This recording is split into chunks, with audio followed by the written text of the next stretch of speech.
Your mom and dad. Your mom and dad. Your mom and dad. Your mom and dad.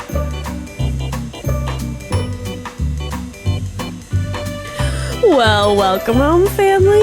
It's your mom and dad. Yes. Wow, this theme song is going a lot longer than it we normally dropped it in the fade is a little longer than we normally do. We're going to keep the theme song going the entire time to keep you in the mood, baby. It'd be kind of like the news, don't they have like maybe not. I mean, I don't think the entire time. You know what? Maybe that's kind of a Oh. vibe. Is there a podcast out there that has just kind of music going all the time? I'm sure it's out there. Maybe kind of a sleepy time podcast would have music going the whole time. I'll be real with you. That would be challenging for me.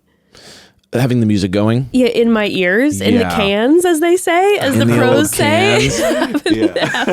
It pumping in the cans. Wouldn't be able to podcast, be a little distracted. That's true. Yeah. You know what? A sleepy time podcast, I feel like, is a great idea. But when you're not in sleepy mood, just imagine you run a sleepy time podcast. Sure. And you have a stressful day. And all of a sudden you got to go in and be like, hi. You know what I mean? It would be stressful. I'd be like, hi, how's it going? We should really get to bed soon. You know what I mean? Like the anxiety would build. So anyone out there considering a sleepy time podcast, if you're full of anxiety, maybe it's not for you. I feel like you've brought up sleepy time podcasts a lot, and I feel like maybe this is an underlying passion of yours. I do it. That I feel like it's something that is just kind of like tugging at your heart. It's tugging at my heartstrings. It's my love language. Or you're just a sleepy time type of guy. And maybe it's just I always want to sleep. You're just trying to figure out a way to monetize sleepiness.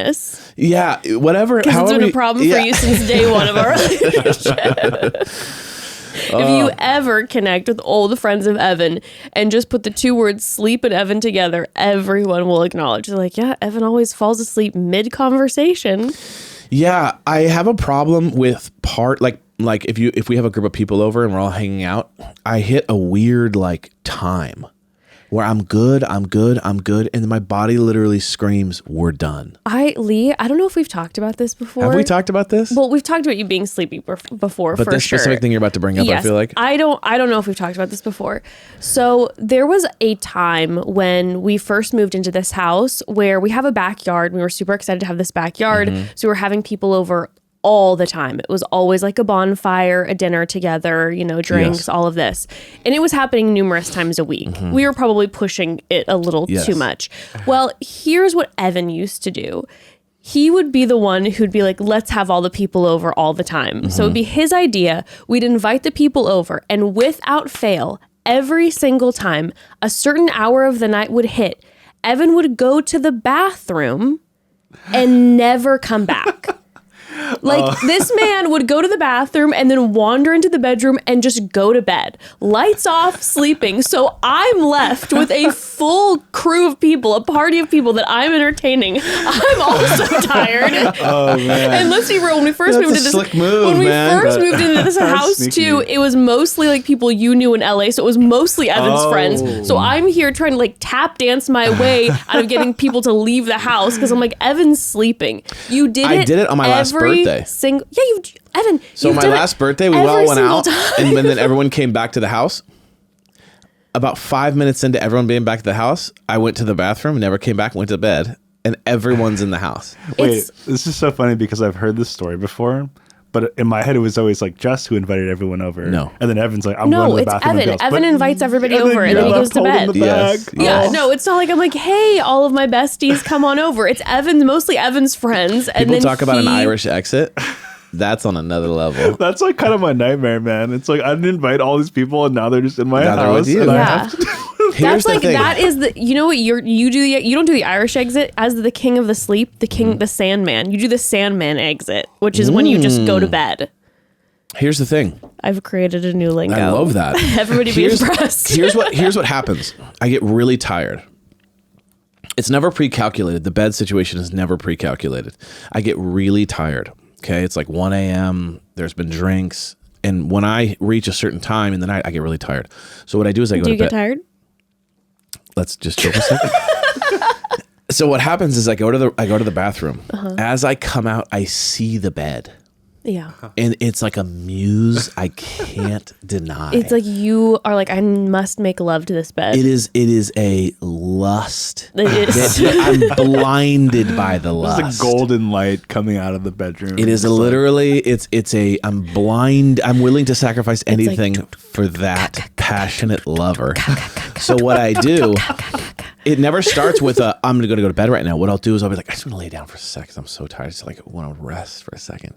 And then I lay down and I just start to go, this is such a vibe. And then I go, fuck it. And I'll get up, turn the lights off, and go back. Yeah, because every time I come in, it looks very intentional because the lights are off. Yeah. Like, it's not like, oh, he fell asleep. Like my clothes are on the floor. I've taken my, you know what I mean? Like, it's not like shoes on. He's done his full facial routine. He's done the brushing of the teeth. A decision has been made. No, I look in and he's sleeping. The skin is glowing, so I know he's put on all the moisturizers. I'm like, he did the full thing. Dude, I'm telling you, there is nothing better in the world than that feeling of knowing, like, I'm just going to ditch this whole thing and go to sleep. Never slept better in my life. Yeah, leaving me just out to I know dry. you got it. Which is why, honest to God, don't invite people over as much anymore because I'm like, do I have it in me to entertain this crew until 3 a.m, whence I know my husband will be asleep by like 11 p.m. It's a big power move because what it is everyone wants to go to sleep.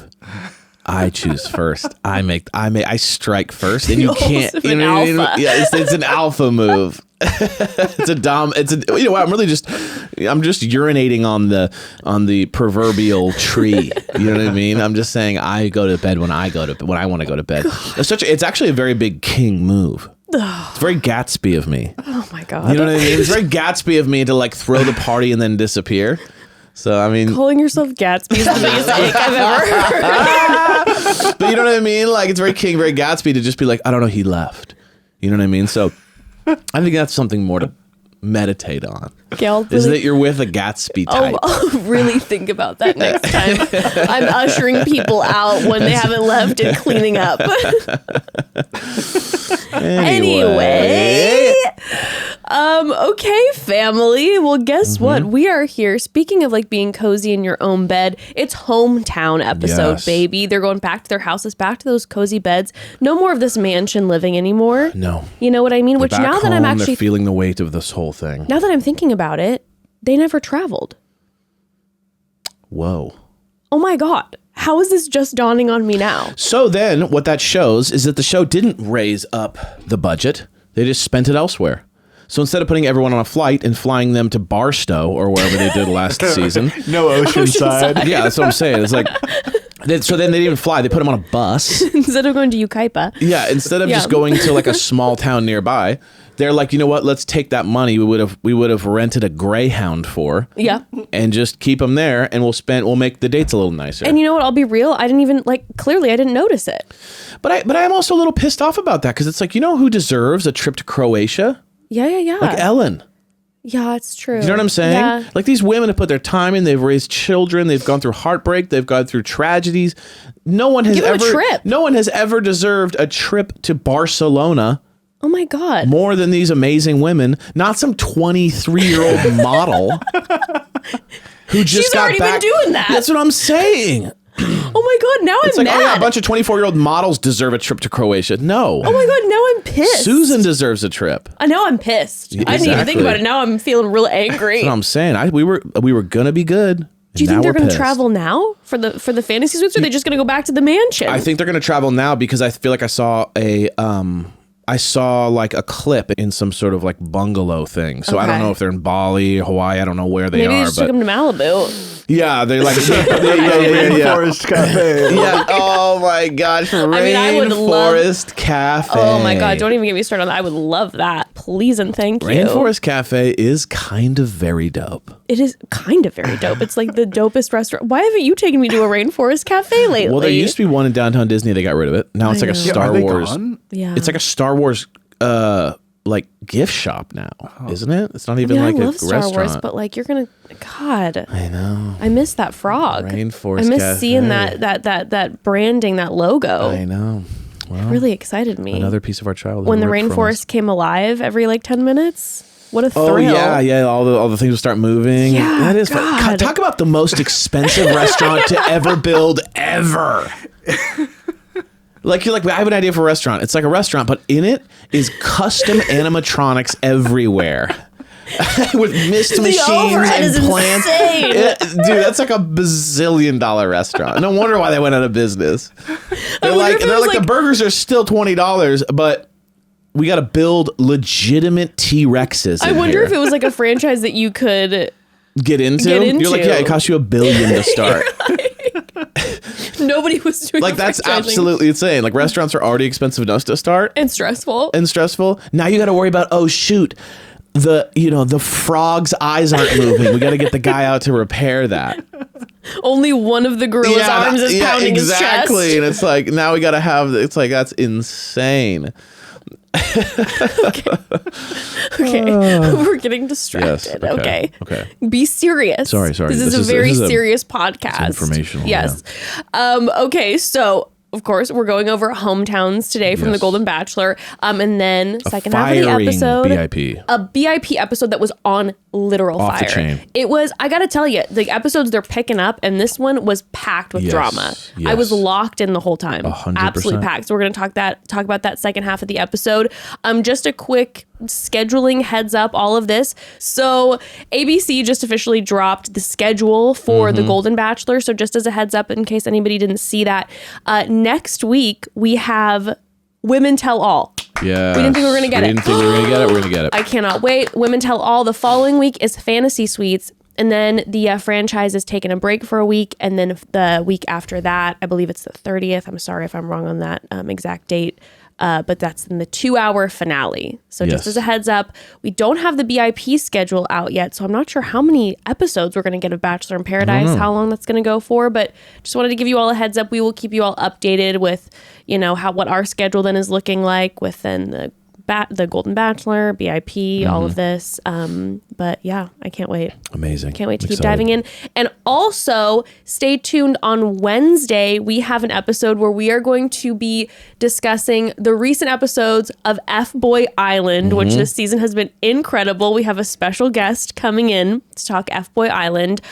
So we thought if any of you all want to send in voicemail questions to the Call Home hotline about an F-boy in your life, perhaps, an F-girl in your life. Yes. Some sort of vibe like that. If you have any sort of questions that you want to go over and discuss with us and our guest, please send those in to the Call Home hotline. And if for some reason we don't get to them with our guest, because that might always be a chance, I still want to talk about those. We'll get to them in the subsequent I feel weeks. like that's going to be a fun because the F-boy topic is a very difficult one because F-boys, F people are very enticing.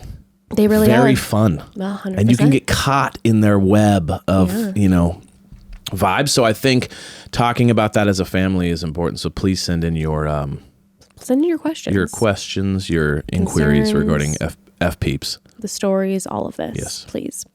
All right. Let's get into the Golden Bachelor hometowns. But first, we have to take a quick pause. Alrighty.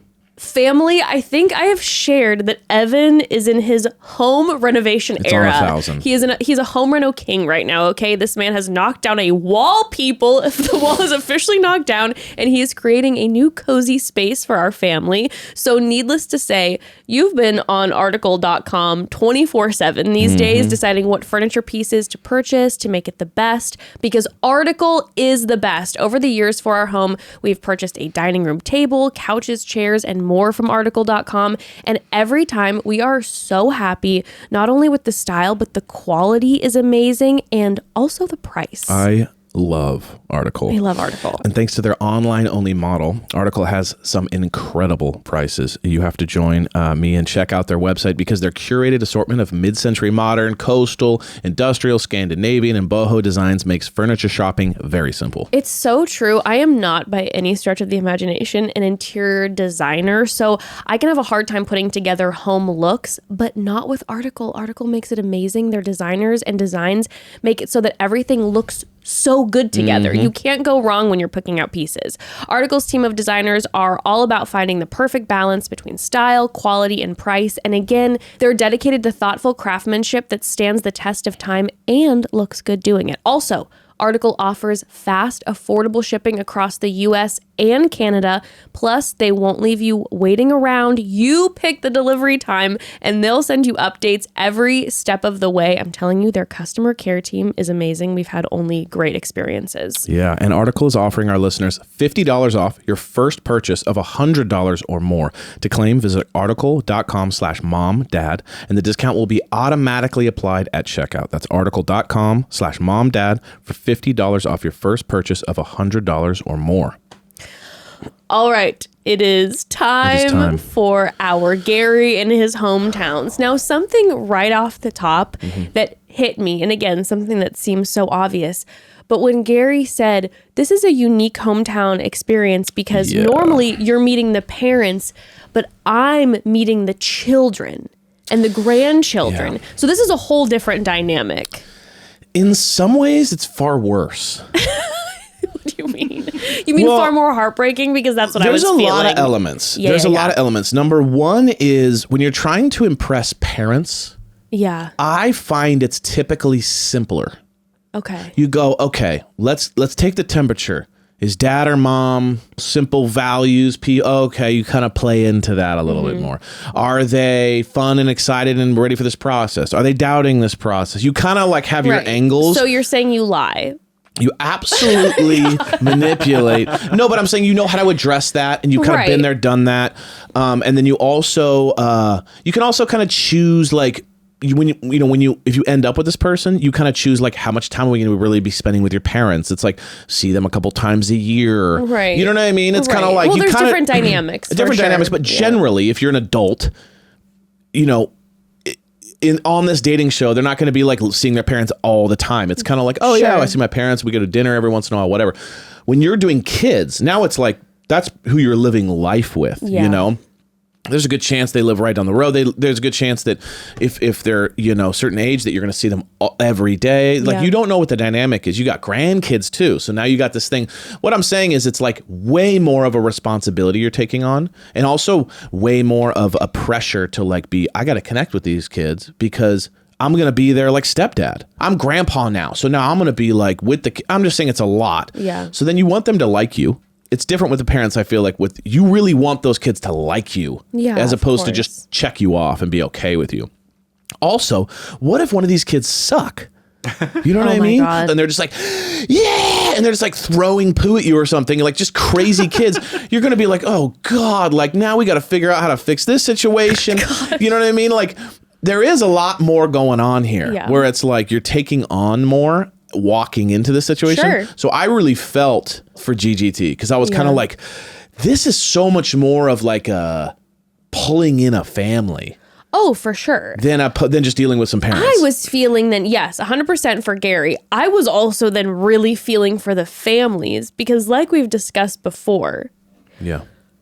If Gary Turner walks into my home and that's my mom, I am getting my claws into this man and I'm like, you will stay in our family. Like, you will be my mom's husband. You will be my new dad. You will be my child's grandfather. Sure. Like, I've never met anybody like you. We're latching on. I have never in this franchise seen like a lead where I felt like all the families were like, for the love of God, please choose our mother. Like, and they were all kind of like, yeah, normally doesn't date guys like this. That's what I'm Finally, saying. we get a good one kind That's of vibe. what I'm saying. Yeah. So it's literally like the pressure I felt for the family because it's like, how do you not fall in love with Gary? Yes. And then the grandkids, all of the grandkids are like, will you be our new papa? We love you. Yeah. Are you going to marry my grandma? And it's like, oh my God. Now everybody's heartbroken. Yes. The kids are heartbroken. The grandkids are heartbroken. The moms are heartbroken. Yeah. There's just heartbreak everywhere. Yeah. It definitely was heavier. Yeah. Like a heavier load to hold for everyone involved regarding this meeting. For sure. One of the moments I have to tell you, which absolutely had me dying laughing, which was just like such a kid moment, was when Gary went to Theresa's home and was talking to her grandsons, and her grandsons like literally they totally just like ratted her out, and they were like, yeah, when my grandma takes selfies, the way she holds it like this, I think she does the duck lips and a face like this, and Gary's dying. They fully just like ratted her out. They're like, yeah, she's always out there taking selfies, doing the pursing lips. It was such a kid moment. You can't ever escape your own children or your grandchildren. No, it's the honesty train is through the roof with the kids. Bless their precious hearts. They're just honest. And I was literally thinking about it. I was like, yeah, the other day. Like, Mom cries a lot. You're like, oh, shit. Okay, I don't know what to do with that. Like, she cries in her bathroom while she's holding wine. You're like, oh. Thanks for that. You know what I mean? Like they're always doing that kind of stuff. Just like, I don't know why she does that. You're like, okay. No, we were at a restaurant the other day, and our sweet, sweet daughter, God bless her soul, she is the most she compliments everyone. Yeah. It's one of the sweetest things about her. And so our server comes up, and Ember is right away like, oh my gosh, I love your hair, I love your shoes, I love your shirt, like it's just, top to bottom compliments. And then she gets to the server's braces, and she's like, oh my God, I love your braces. And then she points to me, and she's like, my mom probably needs braces again because her teeth are falling out of her face. They are always falling out and crumbling. She does not go to the dentist. She needs to. They're rotting in her mouth. And I'm sitting there just looking at this poor server who's now how is she supposed to handle? She's like, sorry about that. Oh, wow, that sounds hard. And then I'm looking at the server going like, listen, it's not, I do brush my teeth. Like, it's a genetic thing. It's like my teeth are almost like made of clay. Like one bite down on something hard and they're falling. So now you're spending time explaining to the server about your dental hygiene. And this poor woman is so uncomfortable. Yeah, and then she also goes, do you guys have any allergies to food? And Ember goes, no, I'm not allergic to any food, but I am allergic to itching cream. And the woman is like, oh, okay. And by the way, Ember's not even allergic to itching cream. She just got bumps on her skin once in like the same day she had some sort of like itching cream on. We put like some sort of salve on her. And so she decided that that's what gave her the bumps or something like that. So now she just tells everyone, anytime anyone brings up allergy at all, she goes, no, just itching cream. And the person's like, I'm talking about shrimp. Food allergy. And she's bringing up itching cream. It's hilarious. Do you remember the two? Right after she said that, when she was like, does your family have any allergies? And she said, maybe me itching cream. She's like, also my mom has alopecia. Yeah.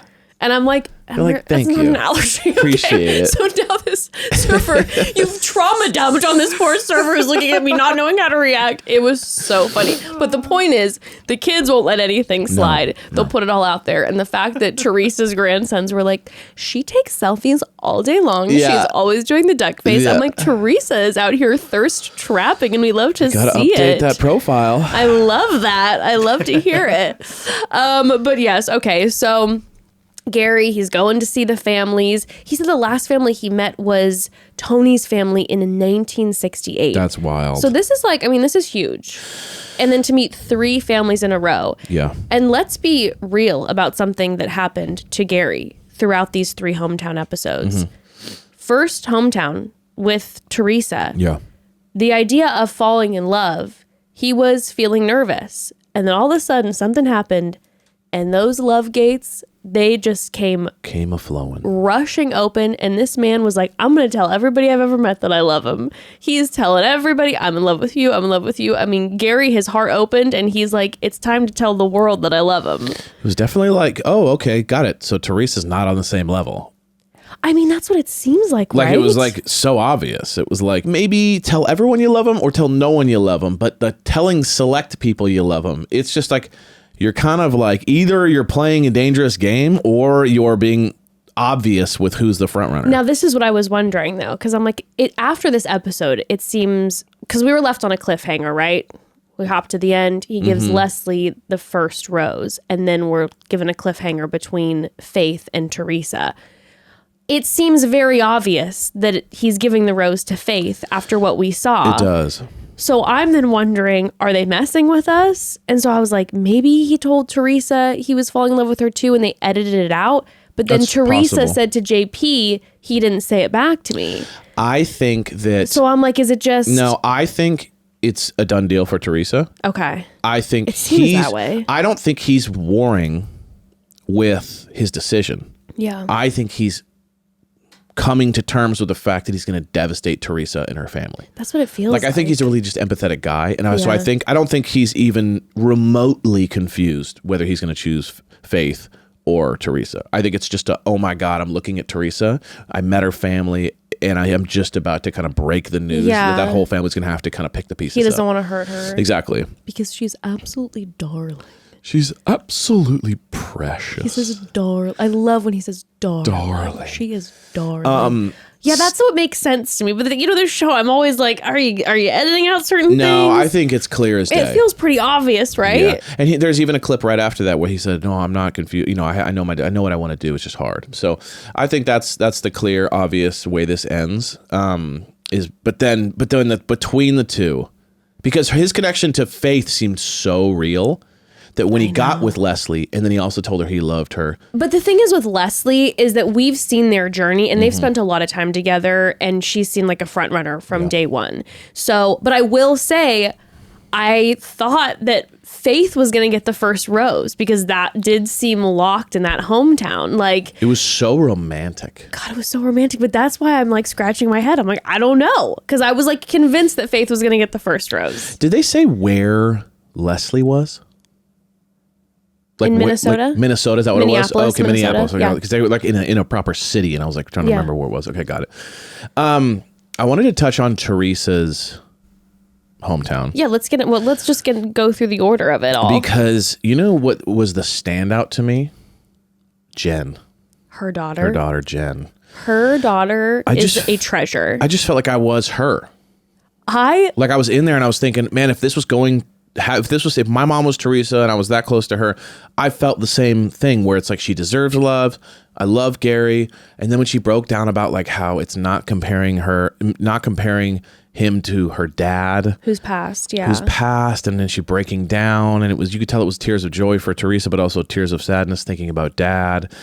She was just understanding and sweet, and like Jen was the rock star to me. She really was. Also, too, just like as a daughter, this is what I was thinking. Yeah. Is as a daughter who has a child, Mm-hmm. and then what we heard is that Theresa is over constantly, I'm sure, helping with the kinda kiddos. super grandma vibes. Jen, her daughter, is then asking Gary, well, how is this going to work out? You're in one location, Mm-hmm. she's in the other. She's over here like every day. Yes. I'll be real with you. If I'm the kiddo of Theresa, or like if it's my mom and I'm getting a lot of help from my mom, I'd be like, so mom, More selfishly, I'm wondering, is Gary going to be relocating? Because you're over here all the time helping me out. And I just thought that Jen just seemed like just an amazing daughter who Yes, was so focused supportive. on her mom's happiness, where it was like, hey, yeah, you know what? It might be a transition for us. But like she said, I'm not her parent. Like, she's my mom, and I want her to be happy. And that might mean that she's relocating. and I do see Theresa more than anyone being down for a relocation. Yes, she seems me the too. most. She seems just the most like down for the whole thing. And yeah, I felt for Jen in the babysitter way, because if you have a kid out there, you know the cardinal rule is you never ask another parent for recommendations on babysitting. Because that is such a prized possession, to find a good babysitter. You never dare ask them, hey, who's your babysitter? No, you just selfishly take. You do not dare, because that's like taking their lifeline away. So for her to be selfless enough to say, Yeah. I'm willing to whatever this happen for my mom, was very selfless. I will tell you, over all three hometowns, the conversation about what are they going to do still seems somewhat mysterious.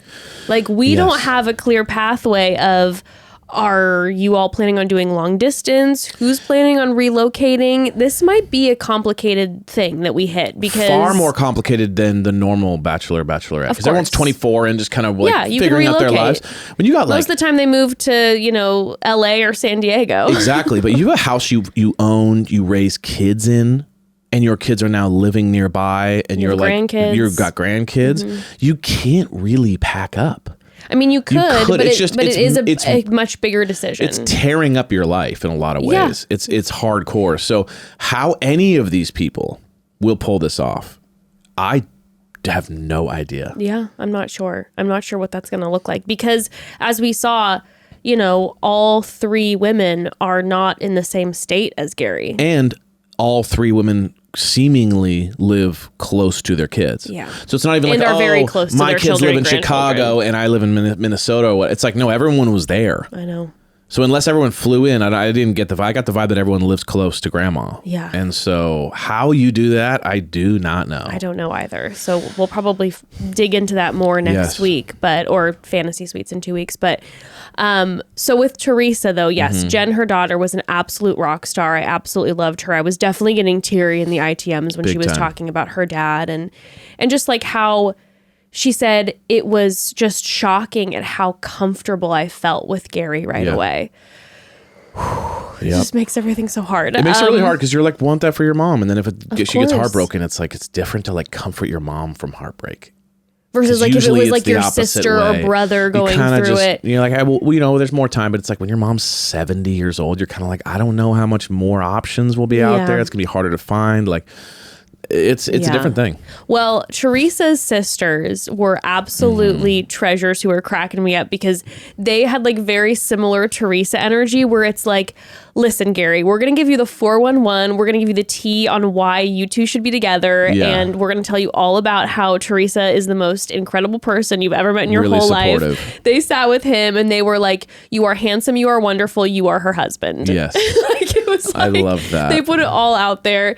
And Gary definitely, like, he took that to heart. He was like, it means a lot coming from the sisters of, as he says, Theresa. I love how he says Theresa. Theresa is so darling. Darling. She is such a doll, Theresa. and she started crying with that endorsement. Yeah, he did. Which I thought was interesting. I felt like he was crying because he already knew it wasn't going to happen. Yeah. I didn't get I'm crying because I'm so happy. I got like the pressure's getting to me. Well, what was interesting is when Gary sat with Jen, Theresa's daughter, she said, are you in love with my mom? And Gary was like, that's a complicated question because I don't know if I know what falling in love feels like anymore. He's like, the last time I felt that way was with my late wife. And all these feelings are coming up and it's complicated and I'm still trying to figure that out. And it definitely was a different energy than what went down. 24 hours later, he's like, by the way, never mind, figured it out. I love you. He loves Faith and Leslie. So I felt like we got a pretty clear direction of how it's going. I also, though, really loved, obviously before the love gates burst open, that he was super honest with Jen. Yeah. He could have said, yes, it's going. He just said, I don't know yet. Or he could have even said, like, I feel like I'm getting there. Exactly. He said, it's a complicated feeling that I'm having right now. I don't know what to tell you, and I don't have an answer for you. Rough. It was direct, though. Rough for Jen. Because Jen's going like, wait, what? Yeah. I felt bad for her in that moment going, ugh, kind of puts me in like a little bit more of a, do I need to prepare my mom for heartbreak here? It does, but it also then feels probably nice because then your expectations aren't set through the roof. Sure. That like this is the new dad. Yep. Again, like I said, I'd be like digging my claws into Gary and being like, you are never leaving this house. Yeah, here's you are loving all of us for the rest of eternity, everyone's like Gary. passing him cash, like just like, please. Yeah. It was I thought started very strong, and then until I saw Faith and Leslie, then I realized, oh, okay. Yeah. You know what else was interesting that I hadn't really thought about either, that Theresa brought up to her sisters, is she was like, I'm 70 and I'm competing with 60-year-olds. And doesn't matter how old you are, you're still like in your head about dating. Isn't that interesting? For sure. And obviously Theresa is like so youthful and such young energy, but it's something that I'm like, yeah, it's a factor that I'm sure, again, if you are in the contestant role, that you're processing. 100%, because you're also thinking to yourself, like, do I have the youthful energy? Can I compete? Even if you can, you're just in your head about it. Of course. And that just shows you, no matter how old you are, You're still in your head when you're dating. You're still going, wait, am I good looking enough, cool enough, powerful enough? Whatever it is that you're processing. Yeah. All the way to the end, you're thinking the same thing. It's a journey for forever. Like to hear someone say, oh, well, I'm competing with 60-year-olds kind of sounds comical to someone younger. Yeah. But when you're 70, you're going to be thinking the same thing. Yeah. We're on this forever journey, baby. We're on this forever journey. Well, I mean, like you said, overall, I felt like the date went so well. The hometown date went so well. Everyone was so lovely in the family. But she ends up taking Gary back to a carnival, puts him on a Ferris wheel again, which was a move. I was like, Theresa is shaking in her boots because she is terrified of the rides, but she is like, I'm going to recreate this moment, baby. Yes. Like, we are pitching this once again. Like, you and I are meant to be together. And she tells him that she is in love, and we get fireworks, but he does not say this back to her. Now, what I will say is in ITMs, he says that he knows he's in love again and that he's in love with Theresa. So he says it in the ITMs, which is something to think about. So at the end of the day, maybe what happened is he didn't tell Theresa, I'm in love with you, because maybe he was thinking, I don't know if I want to say that out loud yet, because he said in ITMs at the very beginning of the episode that he was like, I only want to say this to one more person for the rest of my life. So maybe he was trying to hold off. And then in ITMs, he's like, I'm in love with Theresa. And then by the time he gets to Faith, he's like, I'm in love. And then so he's also in love. That he changed. It could also be that he felt like she couldn't. Maybe he felt like if he told her that, it would send her too deep. Oh. And maybe he feels like Faith and Leslie could handle it. As an empathetic king, that would make sense. Like, he can maybe sense her energy that it might be too hard. Yeah, and Theresa gives me a little bit of like more delicate. Sure. Something about her whenever I hear her talking, like a little bit more fragility in how you need to speak to Theresa. Like, you can't just throw it out there. Yeah. That's the vibe. She's going to maybe take something a little deeper to heart. And it might be more devastating. And he's knowing Faith. I might be in love with Theresa, but he also knows Faith and Leslie I'm more. So I think that I shouldn't breach that even if I am. Sense. You know what I mean? Now, I will tell you this. The thing about Gary, he did tell the two women that he is falling in love with them. Didn't tell Theresa, but said in the ITMs he's falling in love with them. Personally, for me, I don't want any of these women to get hurt. And now I don't want their families to get hurt. So now I'm like triple attached. But for Gary, it made me very happy. Yeah. For Gary, we heard him talk about how, and I believe it was with Leslie's brother, Stuart, that he was like, I am the type of person who I'm very sensitive and I'm worried about hurting other people. And for the first time in my life, I'm trying to do this for me. And I feel like you just can read all over Gary that he's always worried about taking care of other people around him, and that he's been so worried about how he's going to handle this. I felt like I said, the love gates opened up, and I feel like he's allowing himself to just feel what he's feeling, which is being in love with numerous people. And it might hurt and it sucks. But like, I was also happy for him that he was expressing that. Yes. Because I feel like he's on cloud 100 right now. He is. Even though he's devastated at the rose ceremony. But like, I don't know. Seeing that like he actually going to find a wife here. I know. And I feel like he's allowing himself to do something that might be hurtful, but like also loving on himself. Yeah. No, I agree. Know. I mean, he's just so tactful and he's sweet. So it's like, it definitely doesn't come across as playery or like, anything like that. So I just feel like he said it. It's like he said it and he's shouting it from the rooftops. Yeah. He's like, I'm in love and I don't care. Yeah. And it's raining and he's like, it's just like everything. I'm pouring. But okay, so then we get to Faith. Yes. And I just gotta say, I vibe so hard with the fact that she's got like a horse and stables, and then she like I knew you were gonna love that. I love it so much. She's in her cute boots. Exactly. And she's the kind of wild stallion and he's the city boy, because he's like, is the horse gonna bite me? I'm unfamiliar with equestrian behavior. Will I be bitten by these large beasts? But it was so funny because he's like, do I just hop on and do I tell it anything or do I just let it go? And she's like, no, just do it. It was very much like a movie where he's city boy and she's country girl. And she was saying that she was concerned about that. She's like, I don't know if Gary's going to be down with my lifestyle. She was saying that she rides her horse to the grocery store. She said, I ride my horse to the tavern, and I knew you'd be vibing on that. There's nothing cooler in the world. Dude, let me tell you something. There is nothing cooler. And her with her music. I mean, dude, Faith is like so there's cool. There's nothing it's cooler ridiculous. in the world than riding a horse to get a cocktail at a dive bar. And then tying the horse up, having a drink, a whiskey on the rocks, setting it down, saying, thanks, George.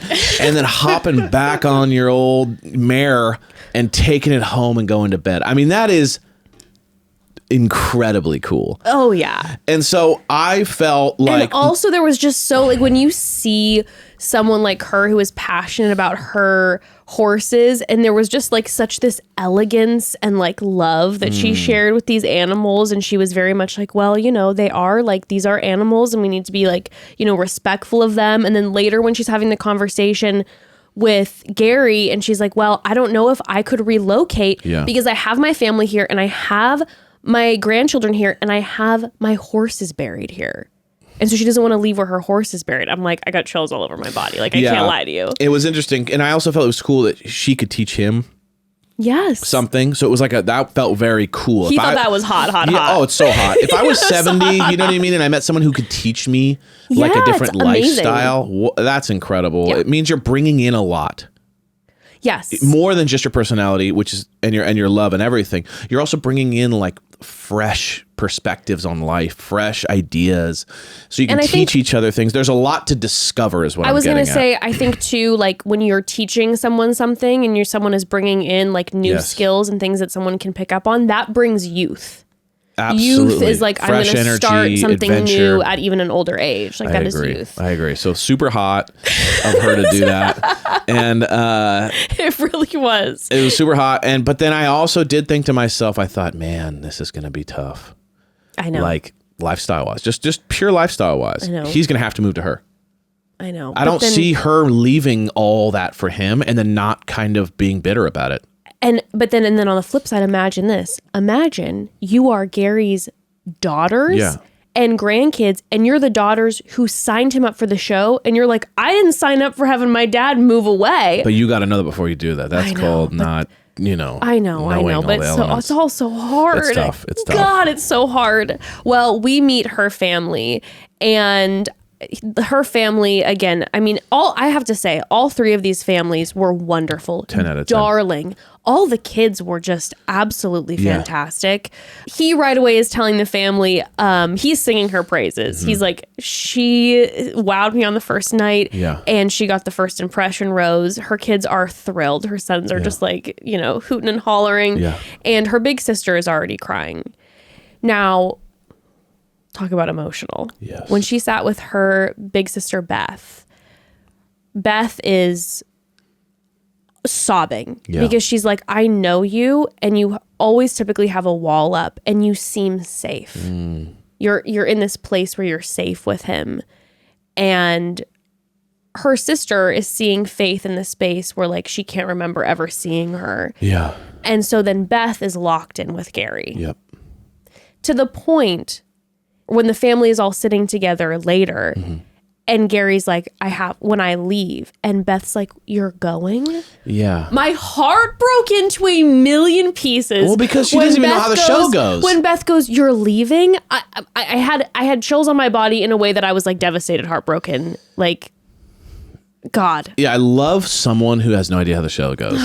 You know what I mean? Like, that's a real person who's not like, and enjoy your second 2 dates and fantasy suite. I don't know. Like, Beth was just like, wait. She's like, you're going? I thought this was like the end. You know what I mean? Like, she was awesome. You know, one thing about these ladies I will say is pretty amazing is how close they are with their families. Mm-hmm. And I think that's it shows their character. Yeah. Like, super close to their siblings, super close to their kids. Their kids are crying and caring for them.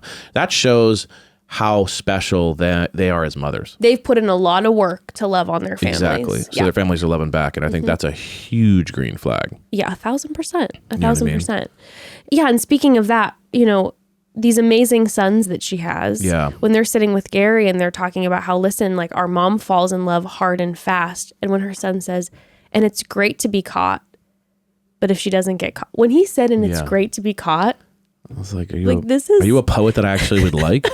Are you a poet whose work I Do you appreciate? do non-shitty poetry? Have I stumbled upon? Are you a non-amateur? I'm so interested now. Yeah, no, they're so wise. But they were and open. concerned. They were so open, and they were really concerned about Yeah. that. It's like, hey, like she falls hard and fast, and if she Yeah. doesn't get caught, it's gonna be a hard process.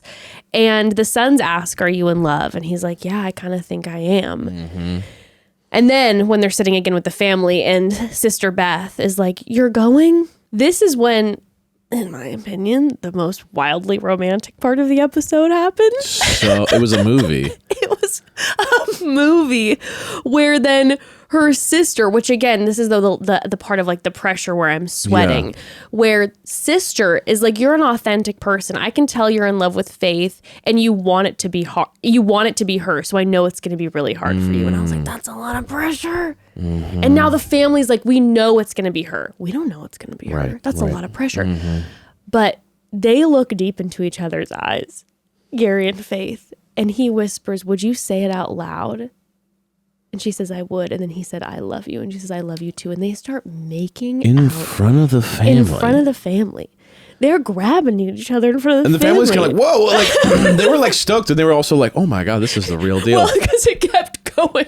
At first, they were like, yes, they said, I love you. And then Yeah. it's like minutes later of making out, and they're like, oh God. you And then the guys- grandkids are screaming. Yeah, It's they're like, like, it's But I will say it was so 30 romantic because minutes it was later, almost they're like just still making out. It's like, they were blinded by the love. They kind of like didn't even track that there was people around. And I Yeah. think that's what was so romantic about it. that like, was the whoa. romance. You felt that, like we've all had that feeling in our stomach, Where you right? just Where you are lost like, yourself. you've got the level of butterflies, that feeling in your stomach where you are so caught up Yes. that you don't even know what's don't even going on care. around you. And they were caught. Caught up. And then when it went to them, when she's saying goodbye to him, was another like incredibly romantic, and she's like, I'll be waiting for you.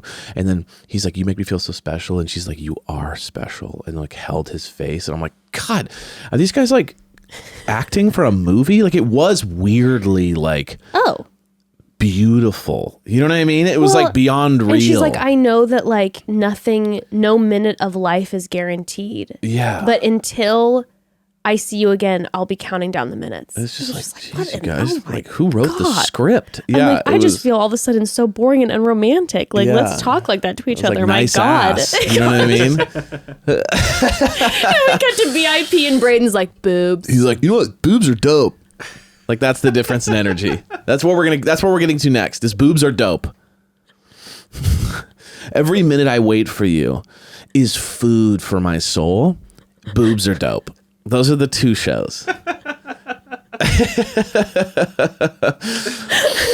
You know what I'm saying? It's like that is the two shows. If you could do one, boobs are dope is one show, and your eyes are like the sun, and the sun gives me the food I need to breathe. Boobs are dope.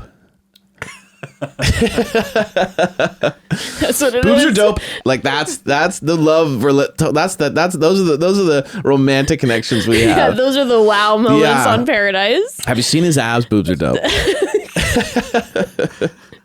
Well, it is truly deeply romantic. Yeah. And then we move to Leslie's Yes. hometowns, of which Leslie does a full shout out Game of Roses, Hooju, a full hug jump onto Gary. Yes. I was like, my God, look at her Because go. Faith did like a half. You could tell Faith was like, ooh, yeah, that and then hurts. Teresa did a half too, like ran up and did There's a a run hug. and then kind of jump and it was like, I'm just gonna be held a little bit. no. Yeah. She did a full Hooju. And we find out that we're going to be meeting her 3 grandkids, her 3 kids, and her sibling, her brother Stuart, one of her siblings. And she talks about how Stuart is extremely special to her because, dude, when she said when Yeah. she was 16, her dad dropped her off at school and he never came back. And her brother showed up and her dad had passed away. And he's like, I'm going to take care of you. I'm your dad now. He said, I'm your dad now. Yeah. I mean, brother is a superhero. Brother's also maybe like a famous like author or something. I'm like, oh, dude, what movie are you from? This is all. I'm like, are these actors? Like, because this But is... he looked like he had just got off the set. Like he had the circular glasses, the flowing hair. I was like, dude, are you like, what are your published works? You do know. You know for a fact that the second that Stuart came on the Googled? Screen, no, you know that I was like, that's my type. Oh I'm in my love. gosh. Like that. He was so cool. Stuart came on, and that man, it's like if I was a single woman, like that is my type. Well, I'm like, he just looks like a man who is a well of stories. Like he's got many stories. I mean, he first of all, the style. Like, did you see the jacket he was rocking? Like high fashion, the circle glasses, the hair, the vibe. There's a lot of wood in his home. You know what I mean? Like a lot of wood, exposed wood and bricks, and fireplaces that are roaring. I feel like candlelit nights. I feel like if I was in a relationship with Stuart, I would fall asleep to the sound of his pen scratching a novel down, and I love that. I think he just smokes and writes. Perhaps. Well, Stuart, that will be our love story. No, but I mean, her kids too. Gorgeous, tatted, so cool. Yeah. Her family's just like cool. Well, they're like vibes. city people, you know, so they got like style and they got like a swagger to them. Well, and at first it was kind of like they seemed, to be honest, more in the way that I probably would feel if someone was walking into my home, where I'm like, I'm worried about my mom, who is this person. Yes. But within seconds, all of them were like, Gary's the one for you. He's the love of all of our lives. Like immediately. And I think, to be honest, to be fair and honest, I actually felt that way too. But then I also just felt like it was compared to the other families that made them seem like they were the ones that even just had the slightest bit of like apprehension or question. Right. But compared to like any other season, they would have been the nice family. Well, of course. You know what I'm saying? So like, it was like, I didn't think that they were tight. I was saying they had a little more questions, like how I would have if I was in their situation. And I felt like, oh wow, okay, they like literally just like, hey, so what do you like about my mom? Kind of just vibe. like, I'm a little Simple concerned question. that my mom could have her heart broken. But I think they obviously saw what we all see, which is Gary immediately showing himself, which is just this open, honest, sweet, kind, not going to take advantage of your mom person. 100%. You know? And by the way, there was a moment that I think that Gary probably liked, because he like is an affirmation king. I think he probably liked when her son said, listen, I know you like Gary. I can tell right away. Does it bother you he's going on dates and likes other girls? And Leslie says, you know me. Does it bother me? And they were all laughing. Yeah, of course it does. I feel like Gary probably liked that. Yep. Because it's like he's feeling like desired and like, oh, feels a little bit jealous, you know, etc. Chloe, the daughter, loved that moment too. Loved Chloe. They're holding hands right away. Mm-hmm. And you can just tell they have a cool relationship, like a very special relationship. And she said, my mom's my best friend. That's why I know that there's something there and they're going to be perfect together. And she's concerned about her mom. And her mom is talking to her about how, it brought up all the feelings of like no one choosing me in the past and the infidelity and all that. But I think it could be worth it. I just felt like this is the type of family that has your back in hard times. Does that make sense? It's like, well, they have. They had like a little bit of a veneer you had to get through, slight, but just a little bit of a, hey, who are you? You know, I'm not just going to love you immediately. You got to give me a little something. 100%. He gave him the something, and then I just felt like they were the family that has your back. I don't know why I had that feeling. I just had they're protective of the unit, and I felt like once you're in the unit, it's going to be a very safe place to be. I absolutely adored every single one of these families, but I have to tell you, I'm like, I want to be part of Leslie's family. Exactly. They're very cool, and you kind of just wish, like, if you're around them. I want them to pay attention to me. Yeah, that's what I'm saying. They make you kind of feel like, why? How come they didn't? That's weird. I didn't get invited to the little get together they had. I want them to like. I didn't last time I went, but it was more of like I was a +1 kind of to that guy. And then you're feeling insecure. You're like, and then they're like, did they not like me? Oh my god! Like they have very cool get-togethers. And don't get me started on her grandkids, who are literal stars. Literal stars. That granddaughter is a star. Watch out, Hollywood! Here she comes. The post clip when she's like, "Do you like to dance?" And he's like, "Yeah." And he's just like, "Cool." And she just starts dancing. That's Ember, by the way. Just starts dancing for you for no reason, like just to show you off. off, these moves. And he's like, very good. He's like, wow, extremely. Like last night we picked up Ember from her like theater class, and she's like, I'm going to show you guys something. And you could see it in her eyes. She's making it up on the spot. Yeah. This is not something she's worked on. Here we go. And she just kind of gets up on like a ledge, and you could tell her guessing, what should I do? And she just kind of jumps off and looks at us like, pretty amazing, right? Like that's what this daughter did. And then we just kind of looked at him like, pretty unreal. Your thoughts? You gonna join this family or no? You're gonna miss this if you're not joining this family. That's kind of what you're getting if you join. But I mean, the cutest little girl I've ever seen in my life. I couldn't get over her. And then when she was just like, is it true? Do you actually like my grandma? Grandma, I love that, by she's the way. grandma. Well, of course, I mean, Leslie is the definition of and then the a boy's grandma. like, what's your 5-year plan? Like, they fed him lines. Of course. It was cute. But at the top, when she goes, is it true? Do you actually like my grandma? Are the rumors true? And are you going to be actually a couple? Yeah, exactly. There was a lot of actuallys. Are you actually a couple? Oh, Are you excuse actually? me, sir. And he's like, yeah, I think it's true. She's like, I think you'd be a good couple. I think you'd be a good couple. She's Very a star. cute. Absolute star. But then he sits down with Stuart, Leslie's brother. And, Stuart's just kind of like, listen, it's kind of weird talking to a guy who's dating my sister, who's also dating women. And Gary's like, yeah, makes me feel weird too, believe it or not. And that's when he talks about how in life he's wanted positive things for people. Yeah. So it's hard to know that he's going to be hurting people's feelings. Yeah. Stuart says that Gary is so out of the box from the type of men that Leslie typically is dated. And Gary is wondering, is that good? And Stuart says, yes. So Stuart is very pleased Yes. He with likes Gary. what he sees. And then I started crying, which happens multiple times during these episodes, when Gary asks for Stuart's blessing. All-time move. Beautiful. All-time move, because it's kind of like, this guy's 70 years old. Yes. But he knows. Like perhaps older than Stuart. Very perhaps. Yeah. And I just felt like he, respected the dynamic enough to say, I respect you and I care about what you think, and I want to make sure that we're connected here. Yeah. Because he goes, that's what I would want. You could tell that like Gary was like, that's what I would want. I'm going to do the same thing. And it's just a really respectful and person. Typically with your typical bachelorette vibes, my thoughts on the whole very much like, the old school way of being like, I need to ask her father for a blessing. It's like, no, okay, that's not like, right. my thoughts on that. With this, because it was like we're looking at people in their 70s and a man who has been in Leslie's life and walked through her, it just felt like just a mutual respect and love for each other. That was the energy that I felt with that. It was a very different energy than like the 25-year-old asking the dad, like, do you give me permission to marry your adult daughter who doesn't need permission to marry anyone? Or like, I don't even care about the permission. I'm just trying to, placate you. Right. Where this felt like no one needed to do this. Yeah, it's like, but I'm just trying to like. Stuart knows there's no permission needed. But it he's was like, I want to be close to you. I want your blessing, and I want you to know that I see you and I respect you. It's also an affirmation of if we're together, I want to do life together with you. Yes. You know what I mean? It's like, I want to be a part of this family in a big way. So, paying respects to coming in is huge. Yeah.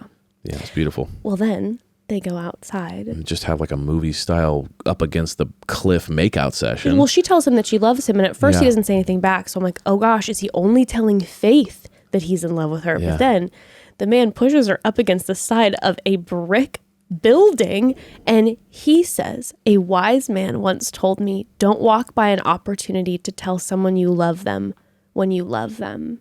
And all I could think about was that wise man might have been Jesse Palmer. Yeah, right. He's like, I learned from an old sage once. His name is JP. JP's just like, that was me.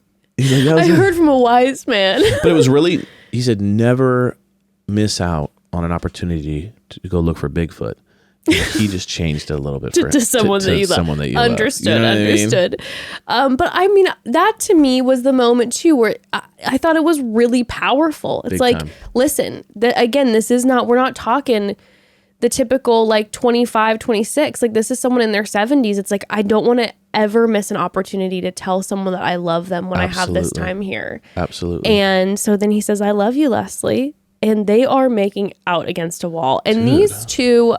So we've seen their journey, and I would have been shocked if he wouldn't have given her a rose because, they've had this time together. It's always gone well, and they seem to deeply connect. But there is a lot of passion there too. Big time. There's a lot of passion between these two. You got a little bit of that S energy. Big time. A lot of that heat, but also connect emotionally as well. So we said it last week. Leslie feels like the clear front runner to me. Faith, but this last situation with Faith really threw me off because I was like, damn, they have a romance. Yeah, that's pretty no, powerful. So it feels tight. I mean, I think on paper Leslie's the clear, like the winner right now, but I also am like, Faith threw me off with this last big time. I did not expect it to go that way with Faith at all. I thought that it was going to definitely be like big like Theresa Leslie energy, and Faith was catching up because they hadn't had a one-on-one like until towards the very end. But no, I mean it was a swap out. It was big. That energy was big, but I don't know.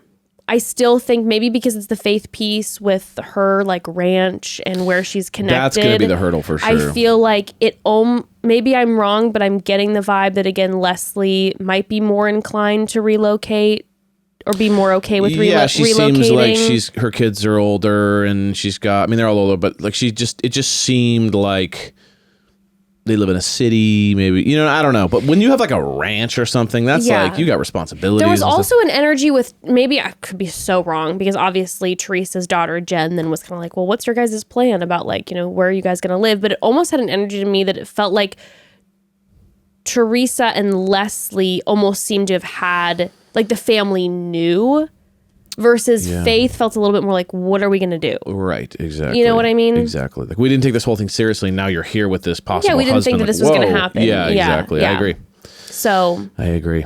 We shall see. But yeah, we get to the rose ceremony.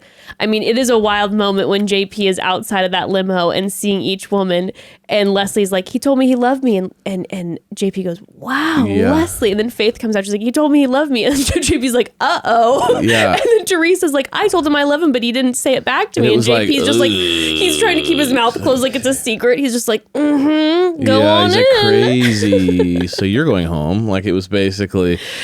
But then, so Gary gives Leslie the rose, and then he has a full sobbing breakdown as he's almost holding. Vomiting. Like he said, I think I'm going to throw up. Yeah. He walked off set and is bent over sobbing, saying he's about to throw up.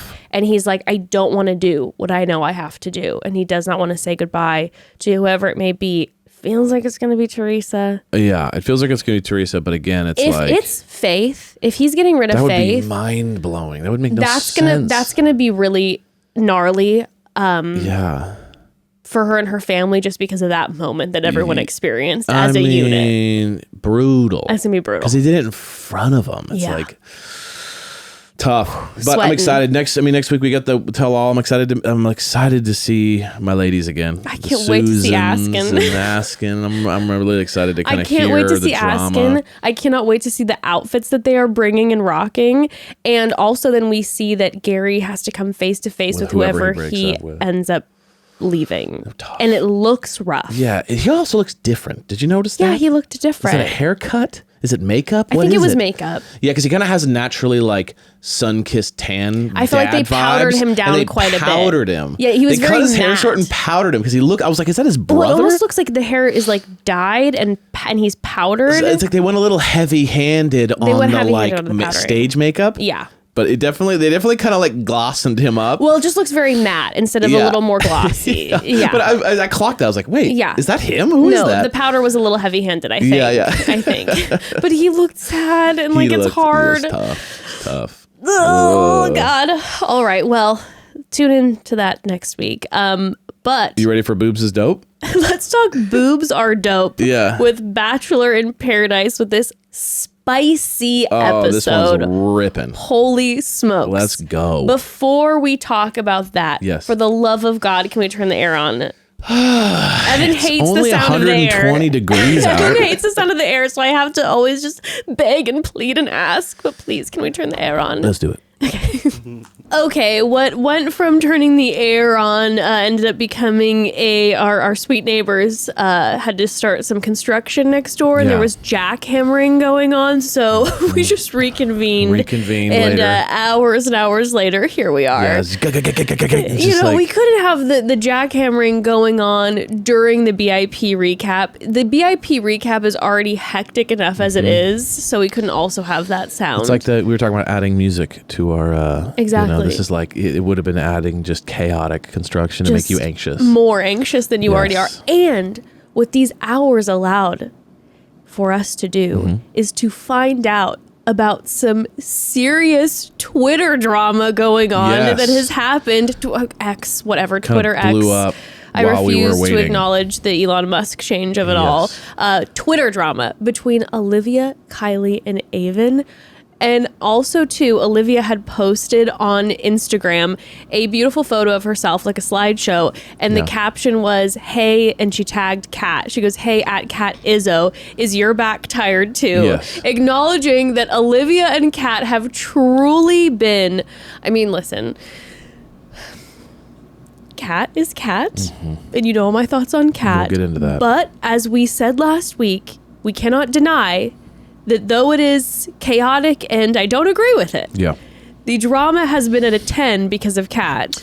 Here, it's like a necessary evil. You know what I mean? Like, I will say, you got to have that villain vibe. She is absolutely wild, and we're gonna get into all that. But like, the one thing will say about Kat is that like she is reality TV A+ royalty level entertainment, literal and that absolute type reality of TV kind gold. of just like unhinged behavior is absolute like recipe to make things interesting. Yes. So I actually am very grateful for Kat. I'm gotta not. If I was on the show, I would not be grateful for her. But as a contestant, I would not be as a watcher, thrilled. I gotta say, man, thank you for bringing absolute hectic chaos pain to everyone else's 1,000%. lives. And she is our reality TV gold. And then also we have our absolute queen, Olivia, who on the other hand is reality TV gold. Give Olivia her own reality TV show. This woman has been carrying the ITMs. Yes, she has been our golden narrator. She has been the comedy, the charisma, everything that the beach needs. So I do have to say, these two, I mean, without them, I like that she tweeted afterwards, like, does your back hurt? Because I do feel like it's like two competitors who are about to go into a UFC fight who are like, hey, I respect you. I don't like you, but I respect you. Like, you can still knock me out with one punch kind of thing. We're about to rumble, but like shout out It's because like hey, we're doing this thing. You know, we might not like each other, but at least we did the job. We're giving the people what they want. Exactly. So, and then the Twitter, like I said, though, it ended up going in the direction of Kylee and Aven as well. Yes. So we'll talk about that in a minute. Okay. But okay, so we start off this episode with Kat coming off of the birthday trauma and the Davia and Tanner date. Yeah. And this scene with Tanner and Kat having the sit-down conversation after was truly incredible. Yeah. Because just like last week, okay, so last week I said, I was like, you know, Kat is Kat, but I do have to acknowledge that in her conversation last week with Tanner and Davia, she actually was like pretty calm, cool, collected. She wasn't making it the anti-Davia campaign, anything like that. And I was like, that's good. The ITMs were absolutely bananas, but the in-person conversation, pretty mellow yellow. Again, she sits down with Tanner now to have like the post-date Davia conversation, and we get the same energy. Like, Kat is handling it in person with Tanner fairly well. But then we see the ITMs, where the ITMs have now become so unhinged. You know, she's saying things like, I am such a better human being than you, type energy. You could never, I am on a whole different level of human than you are, etc., etc. They are absolutely wild. And all I kept thinking was, you know, last week I was acknowledging that there was a level of calm in person versus the ITMs. And now this week, after seeing it, I'm feeling, and here's the deal, don't know Kat, so sorry if it's not true, but the vibe that I was getting is if I'm this person's friend, I'm a little scared because the vibe would be IRL, you and I have a disagreement. Kat goes, oh my God, girl, no, we're totally fine. And then as soon as I turn around, she's like, that fucking bitch thinks she's better than me. I was interested by this because I was kind of like, it's very strange because her energy is so wild on ITM, so wild to her friends, all that, but yet shockingly very mellow compared to most in person, which is really weird. Like, what is that? Is that a strategy? Is that like, I don't like confrontation in real life, but I'm willing to like have it on the back end? Because she'll also fly off on... But she'll fly off in person too, because she did it with Brayden. Yeah, two friends, and also she did it to Brayden. She did do it to Brayden. So do you think that maybe it's if I like you? But no, because then she didn't fly off on Davia either. So it's really confusing to me because... Again, it's not like, oh, she's a little more this. No, it's like we're talking two different It's Jekyll and Hyde, people. baby. It's literally two. It's Jekyll and Hyde. It's Jekyll and Hyde, and it's terrifying because she said, it's not even like she's just mad. She switches into like, I'm better than you. How could you ever think you could ever break up with me? You're scum. Sure. And 10 seconds earlier, it was like, I understand. Yeah, well, you know, it is what it is. Like, is it just one of those things where she gets in shock and then spirals? Like, it's very, I'm taking my Xbox home with me and none of you can play if I can't play energy. Yes. It's very like, I've never been told no. Yes. And this whole thing is new to me. Like, even just her whole focus was not on losing Tanner. It was on my reputation of being broken up with. Very, you know very what I'm true. saying? Like, it was never, I'm sad that me and Tanner didn't work out. Right. He's a dick. I can't stand him. He hurt my She feelings. was like, let the record show. It has all to do with her public image. Yeah. How could he ever break up with me? I'm better than he'll ever be. Let the record show I broke up with him. Oh, it was mutual. Like, it's all PR. Yeah. Even though she knows she's on TV and she knows what just happened. She's being her own publicist. She definitely she forgets the cameras are there, maybe the top of all time. I think, yes, it's a simultaneous. She forgets the cameras are there. Also, she's her own publicist. But when she went and in the also ITMs, let the record show, yet we do have the record. The record was just shown. You know what I'm saying? The thing about records like is... this isn't like the Bible times when like, let the record state that I won the battle or whatever. It's like, no. There's TV. You don't have to say let the record show anymore. We just saw the record and it's opposite of what you just said.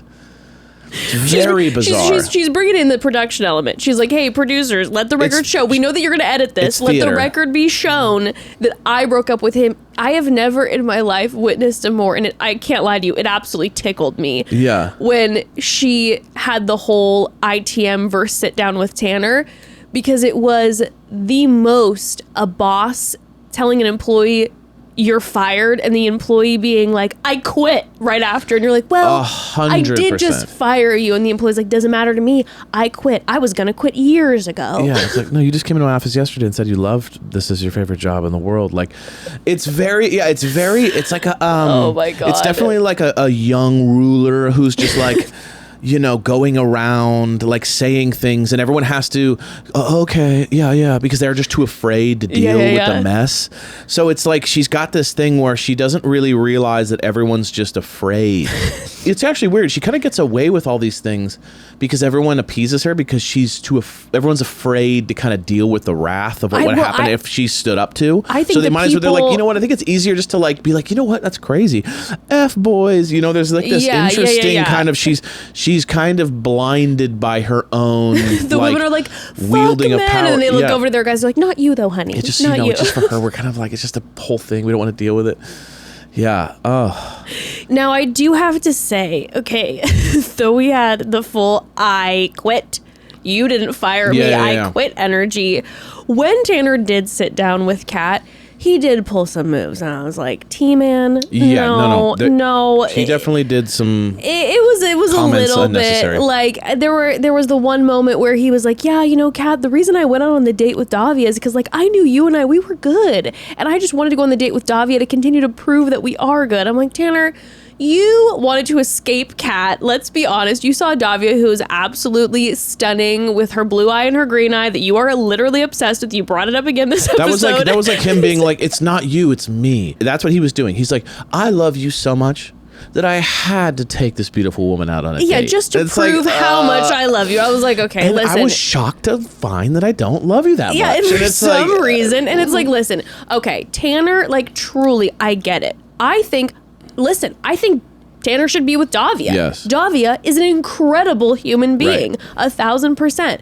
But to try to spin it that way, and then he threw out the whole, like, I love you, but, like, maybe not what I'm looking for in a wife. And I'm like, that's an unnecessary jab. Well, yeah, we didn't need to say that. Absolutely, because it's kind of like saying, someone might like whatever you got for a wife, but it ain't me, and I don't even know who it would be. And basically saying you're not wife material. Like that's what he was saying. That was like it was a jab that was unnecessary. It wasn't like, hey, you live far away, and I'm looking for someone who's close by. It was like, hey, you operate in a way that I wouldn't want in my life. It's like I'm sure maybe someone would. That's kind of what he was saying. I would have respected if he would have said, hey, I'm gonna be honest with you. You and I were vibing, but kind of the way that you've been moving on the sand thrown me off a little bit. Sure. That it would have hurt, but it would have been an honest thing instead of saying the overall, like, as a wife, you're not. It was like, Tanner, no. And then he ended up going back to the guys and he was like, yeah, no, she didn't handle it well. And I was like, to be honest, from watching as a viewer, what you got on the sand, she was pretty low key. Oh, you could have been so much worse for you. When you hear what she says about you in the ITMs. Yeah, like you're basically scum. Is basically kind of her ITMs are like, you know what's interesting? Her ITMs are all the thoughts people have that never say. Yeah. It's You know like what what I mean? you write in like your burn book diary that like should never get out into the public. It's like road rage. Yeah. It's like if someone put a camera in your car when you're having the worst day ever. She just says all the things that anyone would ever think in their worst moments. Yeah. But she says them. It's absolutely you gotta wild. hand it to her. I mean, it's fantastic TV. It's absolutely wild. And this is exactly why I said last week, I think that Tanner should be with Davia. But the reason last week I said I don't think you should have gone on the date is for the greater good of the beach, because we all knew it would set the beach ablaze and Kat would make the beach whatever she wants the beach to be. Yes. Because Kat then simultaneously attempts to throw a wrench into the Eliza Aaron B relationship essentially out of nowhere. It could have been something that was brought up at a different time. And then she begins to hunt John Henry. And by the way, it wasn't a pursuit, it was a hunt. This woman Absolutely was a hunt. It wasn't like hinting, nothing. You know what's that quote? Like idle hands are the devil's playground or something like that? Work for whatever it is. But the idea is that like everyone knows that like a single frustrated cat it's no is good. not good. It's no good. So because when she was with Tanner for those like day and a half, there was not too much drama from Kat. No, when she was with Tanner for the day and a half, she was like, I'm gonna get my hair wet, baby. It's my birthday. I'm gonna get my hair wet today. It's gonna get wild. So everyone on the beach knows, like, either give her a job, get her linked up with someone, put her behind the bar, do have her something. start serving drinks. But if she's just hands. sitting around, that is a dangerous place for the beach. And that's when we see one day she's already causing multiple problems. Yeah, the fires are being set across the sand. So we can talk about the Eliza Aaron Kat situation later. Okay. Let's keep on the Kat John Henry train. Love that. So. And this is where Twitter begins. This is where Twitter, and also it becomes more complicated than just Kat doing her thing. It becomes spicier. Yes. The drama is ignited because Kat is devastated, right? She's come off the daybed where the women were celebrating her, by the way, including Olivia, who was doing she was there for Kat. She was celebrating all of this. Then we have Kat, Kylee, and Mercedes on a lounge. And we then hear Kylee say, Kat, I think you should pursue John Henry. I am aghast. It just was out of left field. I mean, I guess there's some context there, right? There's context. But I will say, when we were seeing the previews before, I was like, oh, Kat is going to pursue John Henry, unprovoked. Didn't assume that it would be encouraged from others, because then Kat's response is, she doesn't go, oh my God, duh, he's so hot. She says, really? You think I should? And then we remember back to actually last week when John Henry first came in, and we even talked about it. There was a snippet of her saying, yeah, John Henry's so hot, da da da da. And we said that's weird because the way she was interacting with John Henry when he pulled her initially, she wasn't being super flirty or engaging. She was pretty chill. And we even heard John Henry saying later in the episode, he's like, yeah, when I first came down, she wasn't very friendly. So it didn't seem like she was interested. And then in ITMs this week, after Kylee encourages it, she goes, I actually am randomly finding John Henry really hot. This whole thing is complex, and it feels like a rose hunt, as Olivia brings up later. Big time. I think she thinks John Henry's super hot, by the way, and definitely wants to mac, but like also rose hunt. Also rose hunt, but then you have the Kylee piece. Yes. And so you wonder like what caused that? Was it a little bit of Olivia beef? You know what I mean? Unresolved from that situation, even though Kylee was the one that won, she got the guy. You know what I mean? Right. Well, let's think about it. Let's think about this. Okay. So obviously we have the Will piece at the very beginning of the season where Olivia makes out with Will. Yeah. And then Kylee is focused on Aven, but Aven's not there. And then she starts chatting with Will. Yes. And then Aven comes down. Aven chooses Kylee instead of Olivia. Yes. She's rose hunting with Will, da da da da da. All of this. So then Olivia is frustrated with Kylee and hurt by Kylee. Yes. So then when Hannah Beast comes down and does the bonfire, she asks Olivia, who do you wish was not on the sand? And who do you kind of like trust essentially the least? And Olivia's like, Kylee. So there's been tension there, right? But then there was a moment where after, and I never talked about this, but there was a moment where after Olivia ended up coming back from her date with John Henry, and Kylee approached Olivia and was like, how did it go? And they had like a cute moment. They had a little moment where it was like, I'm excited for you. And I was like, oh, let's resolve this. The two queens, they have like, we're all good. They made up, and it was, the boys were getting in the way at the beginning, but now we're here. But then after hearing then Kylee all of a sudden go, why don't you check out John Henry? It was kind of like three options. Yeah. Number one, I want Olivia to hurt, so I'm going to have her go after her guy, right? That's one option. Another option is that she's kind of like, I don't like Kat being idle, because she'll just talk all day to me about how hard her life is and how no one deserves her and how she's the best have ever. Her get distracted with somebody else. Mixed with like just causing drama in her life. So there's like this, let me just find someone. Yeah.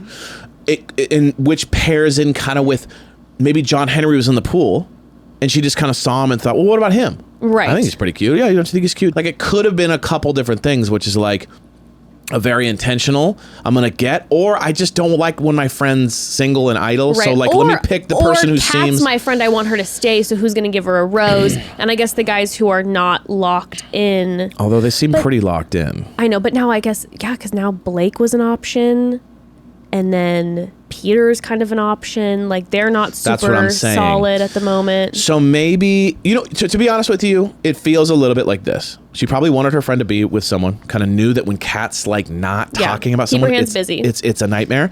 Keep her vibrating tongue ring busy. And then probably thought like, I don't really necessarily like Olivia. Yeah. So like, I want her to be with John Henry anyway. So like, her loss. We'll see what happens. Like, it felt a little bit like that. Like friends first kind of thing, as opposed to thinking, I don't want to cause, Because then it didn't end up just being a hint. No, it was direct. And then she was encouraged. Well, then Kylee was by the pool with Kat, and Kylee says, this is where I start going, I'm like, Kylee, I love you. But watching this was like, oh, dude, no. Like, she was then by the pool, and John Henry's swimming around, and she says, how is your and Olivia's relationship? Like, she asks, and then she says, hey, have I introduced you to my friend Kat here? Would you be interested in her? If the how is your and Olivia relationship wasn't in that, I would feel a little less like, oh, dude. But the acknowledgement of that bummed me out. Like, Olivia has been through it. Like, she is vibing with John Henry. They are vibing with each other. Please do not do anything to disrupt my Queen Olivia's time on the sand. Please, for the love of God. My thing a little bit is like, I feel like it's okay for someone that you're friends with to kind of mention, well, what about him? I mean, I don't know how serious they are. Sure. You should go talk to him. I'm not friends with her. I'm friends with my friend. He is not linked up all the way with her. hey, go talk to see if it's an option. It's another to be like, you should go do it. Oh, really? Should I? Absolutely. Hey, John Henry, get over here. Don't you like my friend? Like, really pushing it. To where Kat almost looked like the empathetic one, who was like, I don't know if I should I? Yeah. Then it's like when Kat's looking empathetic. Well, obviously, but I'm more saying. She's like, I don't care if Olivia's with John Henry. But yeah, but it just felt like a weird move. And it was like, oh, was that like a look into maybe why Olivia was beefing with, Kylee more, that like it wasn't as simple as it looked, and maybe there was some vibes that were kind of. I've loved Kylee, so it bummed me out because forever and always, like, Olivia is my queen. Yeah. But then the factor is this: I'm assuming Olivia wasn't in this conversation, right? Yeah. She didn't see this on the beach up until this episode aired. Yeah. Olivia just has the perspective that Kat has come after her man, John Henry. Olivia did not know that Kylee suggested it, and that Kylee was by the pool being like, John Henry, how is your and Olivia's relationship? And who knows, moving forward over the next coming days, if her and Kylee were good and vibing, and then all of a sudden she feels betrayed, like, you and I were finally good, and now you're encouraging, Kat to come after my man. So I'm assuming the first moment that Olivia is having, seeing this, is when we all just watched it. Right, which just feels way more betrayed. Yes, of course, because you're having these moments where you're like, oh, I thought I had a certain perception on the sand, and now this is getting dropped. Yeah. So this is where then the Twitter drama begins. Yeah. So Olivia, she posts, Will shows interest in me and kisses me. Kylee messes it up once she catches wind. John Henry shows interest in me and we are together. Kylee encourages Kat to mess it up. Anyone else sensing a pattern? Yeah, it is weird. There must be... okay, so she drops that. Kylee then goes on Twitter and says, I owe you nothing. I'm loyal to my actual friends. Have a great night. Smiley face. Olivia responds and says, is that why you just called me twice to tell me that? Or was it going to be the fake pageant voice where you pretend that's not what really went down? And then Kylee says, I wasn't calling to explain myself. I was calling to tell you to get my name out of your mouth. Instead, you're trolling Twitter and refuse to answer my phone calls. Okay, now I believe Kylee deleted that last tweet, I think.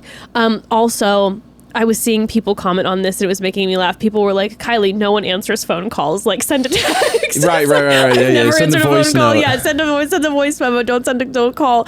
But then the big thing that ends up going down, that ends up throwing this whole thing into a whole different loop, is that Aven then comments. Aven has entered the chat, and Aven comments and says, give a night one elimination some meaningless screen time and they start to think they can just say anything with a facepalm emoji. And I'm like, Aven, we were rooting for you. I'm like, dude, I love Aven, but dude, I'm kind of feeling like, you know what that kind of felt to me as? Like, he didn't want to get involved, but maybe him and Kylee got an argument, like off screen, and she's like, why aren't you defending me? And he's like, fine, and he goes on and kind of says some stuff, and then like she's like, of all the things you said, you said that, and then it caused more drama for them, and he's like, sorry. It did make me feel like, I'm like, are they still together? Because this is very much like a couple together. I feel like they're still together. There's no now sign like, of them breaking up. He's like popping in to be like, it's my girl, and now I'm going to say something. He makes it worse, and you know what I mean? Because listen, it's like a weird thing to say to someone too, like, oh, because the person on your show didn't love you as much, therefore you don't have a right to stand up for yourself. Like, that's kind of a weird like qualifier. Like it's almost like saying, like, you didn't stay on the show longer and that has something to do with like accomplishment. It's like, no, you just didn't find a connection with the person. That doesn't mean when you're on the beach you can't defend someone stealing your guy all the time. Like, it's kind of a weird thing to say. 1,000%. That's just someone who has nothing to say, who's trying to defend. Yeah, there's a few factors going on. It's like, first of all, and Olivia ended up coming in and responding to Aven's comment and basically was just like, so you're saying I can't call a spade when I see that. Also, the night one argument is tired, which it is. It's like, it doesn't make any sense, okay? Not only is the night one argument ridiculous, on top of it, Have you watched Olivia on Bachelor in Paradise this season? She is the star. Yeah. She is the queen of the sand. She is the ITM god. Okay. So she has had so much screen time this season. Yes. So there's that. And then, like you said as well, you're like, okay, so she ended up getting sent home night one because what? Sorry, no offense, Zach Shallcross, but because Zach Shallcross wasn't in love with her? Yeah. I'm like, okay. Not exactly the number one pick, you know what I mean? So I'm sure there was a lot of women who were like, oh, well, we'll try, but like not exactly the person I was looking for. Yeah, so you're like, okay, so yeah, someone doesn't end up being romantically connected to you, so then you can't have a stance in something that happened to you on the beach. This isn't like a singing show. This isn't like, it's like you just didn't fall in love with the person, therefore you don't have a right. You know what it starts to kind of feel like? What? That people on this show start to develop a little bit of like ego about being on the show. Like there was like this accomplishment thing going on, as opposed to like, there is no, this person deserves something, this person doesn't. Like it's just, you're all on the beach. Correct. So it felt, you know what it was? It was just someone in a losing argument. Instead of just taking the hit and moving on, it's like you're trying to fight and not realizing the best thing that they could have done is just not responded. You know what I mean? Like, it just got worse and worse when they popped in. Like, let Olivia, who experienced this, who, again, by the way, is probably seeing this for the very first time and realizing what went down, let her express what she is processing. And, you know, if you disagree or whatever, I guess, like, I don't know, just getting involved in it, it was just not the right vibe. And I can't lie to you, like, it kind of bummed me out because I really like Kylee and I like Aven. And again, who knows, like, behind the scenes, I have no idea what goes down. But I was bummed out because at the end of the day, it's Olivia, baby. Yeah, exactly. You know, I agree. and I don't, and I, you know, I'm like, I love all three of them, but like in this situation, like, it's hard to deny her tweet is correct. You know what I mean? No, it bums me out because I've loved Kylee and I loved Aven and I'm sure that they're lovely, but my goodness, this Twitter beef, it's like. Yikes. Yeah. It's a bit of a KO. I love my Olivia. Yeah. You know. Bit of a KO. I love Olivia. Yeah. All right, but going back to the beach. Back to the beach now, we have Kat, who is full prowl mode. Full prowl. She is going to hunt John Henry, and she is very, very, very much drooling over JH. She keeps talking about how Tanner never was giving her open mouth kisses, and yet John Henry is out here with a tongue ring. Yes. Okay, and apparently not just a tongue ring, he has a vibrating tongue ring, in fact. Which, like, that's a wild move, dude. It's like, first of all, high 1995. You know what I mean? Like, tongue rings are so, like, I have not seen or heard of a tongue ring in 20 years. I mean, I love a tongue ring, but yeah, I haven't seen one in a hot minute. Yeah, time. It's been a hot minute. 1997, like, you know, is calling back. Also, a vibrating tongue ring? That's a wild thing to be on a date and be, by the way, this thing works magic. Check, 1, 2. And it's just like, well, like, who would be like, oh, now we're definitely, it's just like, just in case I got to go down on someone at any point in time, I have the ability to vibrate this thing. No, it's like, you never know. I don't know if it was Jess or if it was Kylee that when they brought up the vibrating tongue ring, that they were like, oh, does he use it for like making out? Does it make it feel good? I'm like, that's like, so sweet. Someone. Yeah, so this kind of brings like, a new... It's not for making out, ladies. It's not for making out. It also brings kind of a new element to John Henry. It kind of threw me off with the JH. I was like, is JH like a fuck boy? I'm like, if you have a vibrating tongue ring that you actually have near you at any time, or if it's one thing where it's like, oh, by the way, I had one time with my girlfriend and it was a funny thing we tried. But if you're like, no, I keep this in at all times and it does have the ability to vibrate at any time, you are next level. This is what I'm curious about. What I'm curious about is how this got brought up. Because if someone was like pushing him, or if it was like a truth or dare thing or whatnot, then it's like, okay, maybe he's just a guy who had a tongue ring. Yeah. And he ended up getting a vibrating one once. And like, you know, the lady that he was with was absolutely grateful for it and loving the vibrating tongue ring. The question is, did he bring it up on his own accord? Because if he just brought it, if they were like having a nice juice at like 9 a.m. and he's like, guava juice. By the way, everybody, I have this tongue ring and it vibrates. I'm like, John Henry sounds like a little bit of a fuck boy out here. That's captain of the team. That's captain of the team. He's also kind of has like caveman energy. You know what I mean? Because he's like banging coconuts against rocks. Oh my God, no, you Evan. know what I mean? When like, the women were like, when they kept talking, they're like, oh my God. The scene of them being like, John Henry is the hottest thing I've seen. I literally can't even look at him. And they pan to him throwing a coconut against a rock over and over again. I was crying. He drinks it and he almost vomits. There's something about him that is like funny because you never even see him like he's very hot, and that's what no one ever says. John Henry's so cool. John Henry's got a great personality. John Henry's got a swag. It's always just how hot he is. He's so hot. He's so hot. And then when you see him with everyone, he kind of just sits there and goes, "Yeah, Well, when Sam was like, at one point, Sam was killing me where she goes, yeah, there he is. He's just staring off into the distance. The hamster wheel's just going off. And yeah, and even Olivia was like, yeah, he's an idiot, but he's a hot idiot. And it's like, that seems to be the thing, even to the fact that when Kat's like pursuing him, she's getting nothing back. She's just like, your job is like so dangerous. And she's like doing her hair like that. She just pulls the hair and he's like, yeah. And she's like, so what's it like? He's like, pretty cool. Oh, wow. So like, that's crazy. Yeah. Anyway, so like, do you like me? You're cool. Like, it's very like, it's like there's nothing going on, but he's just good to look at. So I think that like she's thinking there might be a shot here, but there's no question. She was just like, you're so easy to talk to, and he doesn't say anything, and she's like, and then she started laughing. She's like, and he doesn't say anything. Yeah, she's just talking at him. The thing about John Henry is that like John Henry is just he's eye candy right now, and there's no question in the world that Kat is just looking to get a rose for the night. And I honestly think now that I think about the way Tanner was with Kat, I think Tanner was just holding on. Yeah. How quickly he left her without anything, and the fact that he wasn't open mouth kissing her even.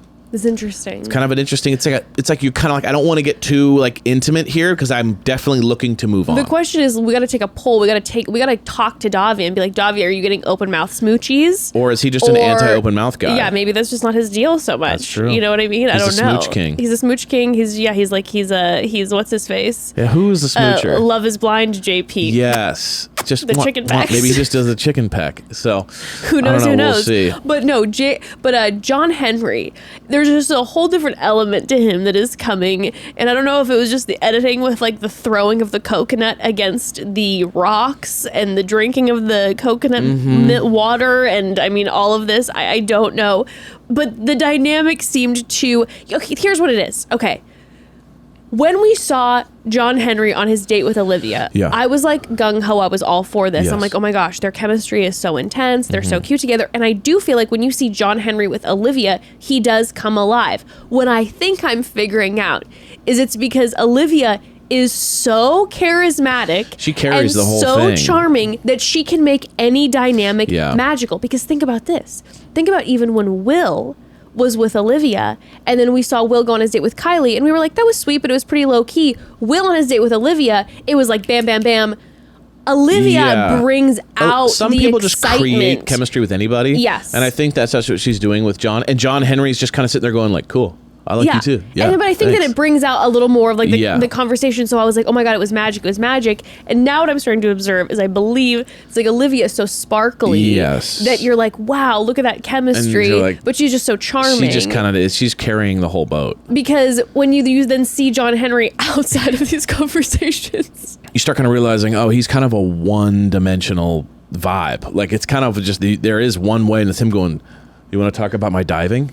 You know, like he's got the diving. Yeah. It's really the diving. Yeah, he's got the diving. It's just diving and then how pretty he is. Yeah, it's true. It's like, true. I honestly think if it wasn't for the diving, it would be like maybe I think diving's a big part of this whole thing. I think the biggest spark we saw come out in John Henry's eyes was when the newcomer Becca came to the sand at one point. Yeah. And she was like, oh my God, that's so dangerous. And she's like, no, I get it. My brother fishes. And we saw for a moment. It's like a bit of anger, maybe. Anger in his eyes because he was like, how dare you compare fishing to what I do? I would love to see a rageful fishing with the underwater welding. I saw big emotion come up just in his eyes. The face didn't really change, but the emotion lit up in John Henry's eyes when the comparison of fishing came to his underwater welding career. Yeah, because his mind was like, I own the hospital. You're telling me that your brother like does valet at the hospital? Yeah, I exactly. own the hospital. You know what I mean? It's like, I am a god in the water. Your buddy just, your brother just gets trout. It's a very different energy. You know what I mean? You definitely saw like the pride hurt for the first. He's like, this is my opening move here with the ladies. Yes. Don't mess with that. Do not touch that. Now, this is then the dynamic that I'm feeling, though. I want nothing more than for our god Olivia to get everything she wants and deserves and desires. Like, this is what I want for Olivia. And I know Olivia really likes John Henry. Yeah. Okay?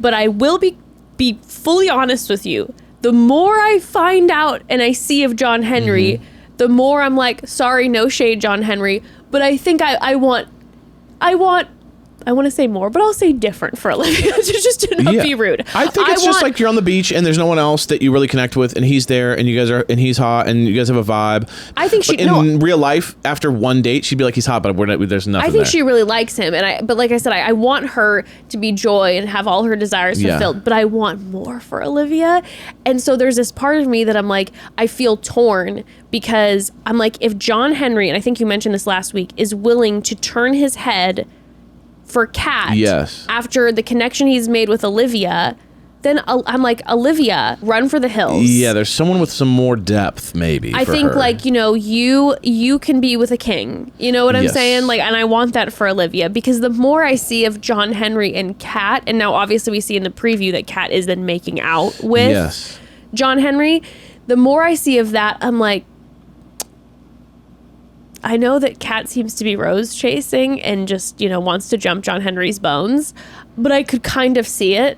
There's no question that, like, if Kat gets John Henry, she will jump ship immediately. A different Tanner type comes down. Oh, you know what I mean? No doubt. But like in this moment, can't you just see them just talking about how hot they are 24/7? Yes, 100%. They're just kind of like... There's actually, I think they kind of work together. There's kind of this weird, like, he could just kind of sit there looking into doing the hamster wheel, and she could be like telling him about can you believe that such and such stupid everyone is. And I feel like thought? he could probably handle it, because he'd be like, oh, crazy. Oh, crazy. He wouldn't be trying to, like, I see Tanner being like, babe, well, come on, like, I don't think it's that bad. Or, but like, she wouldn't have to deal with that with John Henry. John Henry's hearing like 10% of what she's saying, like, and in his mind, he's just like sinking down to the depths of like diving. The deep and, welding on something. So there's that piece where I'm like, I feel like I could see that actually happening, and then just being like, oh my God, we're so hot. We're just hot. Like Olivia finding a king. Yeah. But I don't want Olivia to hurt right now at the same time, too. Agreed. And I want Olivia to win. Yes. You know what I mean? Yeah. I want that feeling for her, too. Even if John Henry's not the one, like, I want her to win. She needs a win. You know what I want? Okay, this is my ideal. It just hit me. I want her to dump John Henry. Before, like, she needs to see the writing on the wall almost. But then the thing is that that night is Rose. So you got to get through the Rose and then dump him. That's true. Get through the Rose. But also in the preview with the Rose, we saw like it looks like there's going to be a shocking there's some moment. Drama, so who knows? Maybe they keep both people. Maybe they bring someone else on who likes Olivia and chooses. I'm saying maybe someone comes down. Yeah. Maybe they pull what they did with Natasha, where they like give out an extra rose from like the producer rose or whatever, because you need Olivia on the beach. Yes. If she leaves, I leave. Yes. But I kind of want her to dump John Henry. I want that in theory, but I don't. But that means she might leave. So as long as there's a way for her to stay, I want them the confrontation from her and Kat. I want them to come together, and I want it to be like this moment where like it is like a showdown of the century, a showdown for like the end of time, and we see Olivia absolutely come out the conqueror, and at the end of the showdown, be like, I just absolutely destroyed this argument. Yeah. And by the way, even though I fully just won this argument, also, John Henry, you guys can go off and do your thing. And I'm not saying I don't like John Henry, but I just feel like he's harmless. He's just kind of like chilling, but like, because she even said, she was like, I don't think that he's doing anything malicious. I think that Kat is hunting him, and he's just kind of like, he's just reacting. Okay. You know what he kind of reminds me of? You know, there's the SNL sketch that Pete Davidson is always the main character of. And all these crazy things are happening to him. And the guy's like, I'm gonna come and kill you. He goes, okay. And he goes, okay. Yeah. And you know what's funny? I thought about that too, but I didn't want to bring it up because I was afraid that you'd be like, what are you talking about? I thought about him. And it's like he's got this character where the guy's like, I'm coming to kill you. And he's like, oh, cool, sick. Cool. And it never works. Okay. Yes, exactly. Okay. And that's what I feel like. Yeah, it's exactly him. He's just like, with Kat hunting John Henry right now. And John Henry's just sitting there kind of going, okay. Yeah, okay. Cool. Oh, okay. Like, okay, I'll make out with you now. I don't care. Tanner's like, dude, are you interested in Kat? She's like kind of pursuing you. And John Henry's like, I don't know. I guess. Okay. And Tanner's like, I think you should go for it. Please. Tanner's trying to distract. No one wants idle-handed Kat. Lose their mind. By the way, that moment on the beach after John Henry spoke to Kat, after she talked to Tanner and then talked to Kat, he then sat with Olivia, and Olivia absolutely crushed that interaction. If I would have been Olivia, I would have been absolute spiral sauce. I would have been losing my mind. She pulls John Henry and she's just like, I mean, I think she's kind of rose hunting with you, and I just wanted to pull you because I missed you today.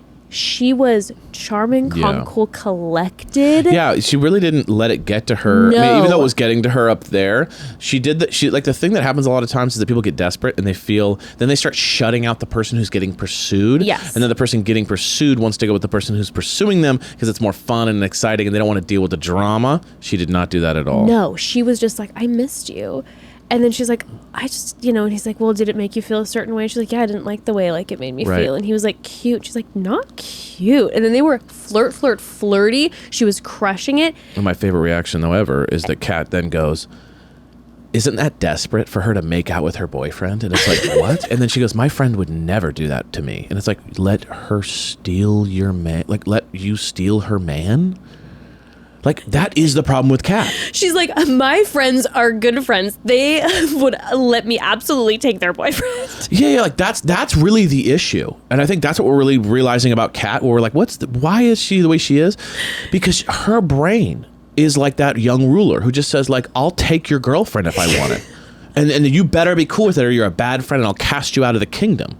So there's that kind of... You've been cast out of the cat kingdom. You know what I'm saying? Yeah. Like, there is this kind of, like... I'm able to do whatever I want, and if you tell me no, you're a bad person, you're a bad friend. And she doesn't even see how wild that take is. She had the and all her friends and like the friends there are going, yeah, totally. Like, oh god. No, that she had the gumption, audacity to be sitting next to Olivia, who is making out with John Henry, who she has been now seeing for a hot second. Yeah. Okay, that she has the audacity to be like, how dare she do that in front of me? I'm like, how dare Olivia kiss John Henry, who she's been making out with for days now? Yeah, like, yeah. What are you talking bizarre. about? It's bizarre. That was just kind of just the image of Kat in like one sentence. Yeah. You're like, there it is. I mean, you can't have whatever you want on the beach, Kat, and I feel like you think you can, and it is what it is. I like agree. you just. But then again, we see the preview and all this, and it looks like she does end up making out with John Henry, and it's a whole thing. Yeah, but that's where I'm just hoping that like. I just got to keep Olivia around somehow. We just got to keep her around. As long as she's around, I don't really care because I feel like she needs someone different than him anyways. So, but I just don't want her off. I just hope and pray that like an absolute prince just comes down to the beach. That it's just like, that is there for Olivia, because what Olivia deserves, what she deserves is to have someone coming down who's like an incredible man who is coming there for Olivia. Agreed. You know what I'm saying? 100%. And then John Henry and Kat can go off and attempt to camp for the first time together, and Kat can scream about every single bug and about the humidity or whatever she's screaming about. Yes. The more we talk about it, the more I actually see them together. So we'll see. We shall see. Okay, but while all of this chaos is happening, we have a few newcomers. Yeah. One of which is Genevie. Yeah. Genevie comes down. She is from Zach's season. She is a supermodel. I mean, the woman is an absolute supermodel. And on top of that, as all the women were saying, they were like, I mean, look at her. You want to hate her, but she is an incredible person. So we're also then having all the women being like, she's an amazing woman. She's charming. She's beautiful. She's all the things. So everyone's starting to sweat a little bit. And she sets her eyes on Blake. Yeah. Who...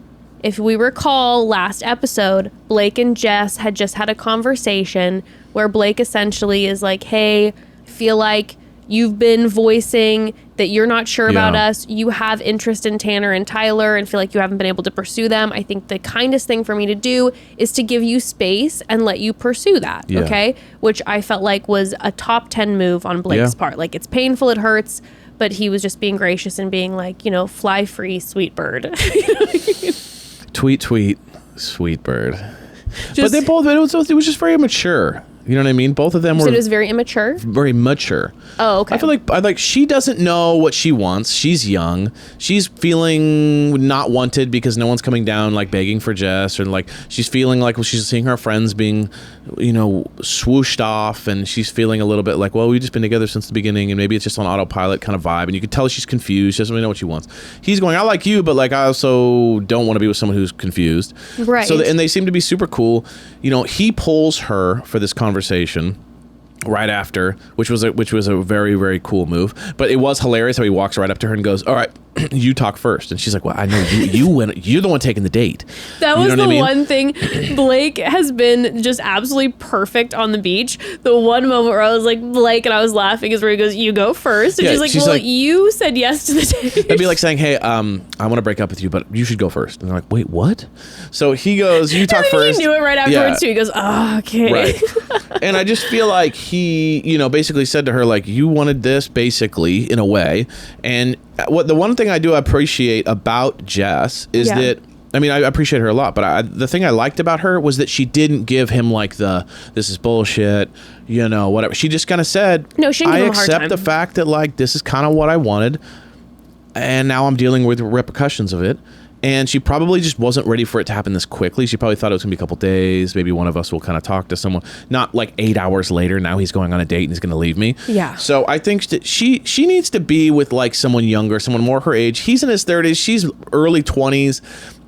The energies just don't match to me. I never really saw them together. I know, we never really saw they them seem together. nice, but I at mean, the who same knows? They time, may come back you never together. know. But the vibe to me is that like she's young, she's figuring it all out. He's older, and he's like, I know what I want. That seems to be the vibe.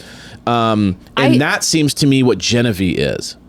Genevie hits me as someone who knows what she wants. Yeah. And so already just even in their like conversation before the date, the energy was extremely like, oh, we're on the same page here. I could see them together. We're on the much same more. stage of life. Yeah. Now, I think the thing with like the whole Blake and Jess conversation was the way that I was reading it. And I agree with you. I felt like, she wasn't then like putting it on him, like making him the bad guy, which I was happy to see. But it was just very much that energy. Like, listen, the talk around town was happening before the beach began. There were like numerous men who had made mention of being interested in Jess. So I'm sure Jess thought she was going to come down again. She's young, and that she was going to explore the beach, that she had heard that a lot of guys were interested in her. And what ended up happening is she met Blake day one, and then they locked down. And then I think all of a sudden now it's like, well, shit, I thought that I was going to be exploring on the sand, and now I'm not. And then the thing with Blake is when Blake was talking to Jess and was like, I kind of felt wanted when Genevie came down. I was thinking about this. At the end of the day, a few of the guys came down and pulled Jess to talk when they first got on the sand. Yeah. Blake hasn't had, I don't think, anybody pull him. And Blake is like a catch and a half. Yeah.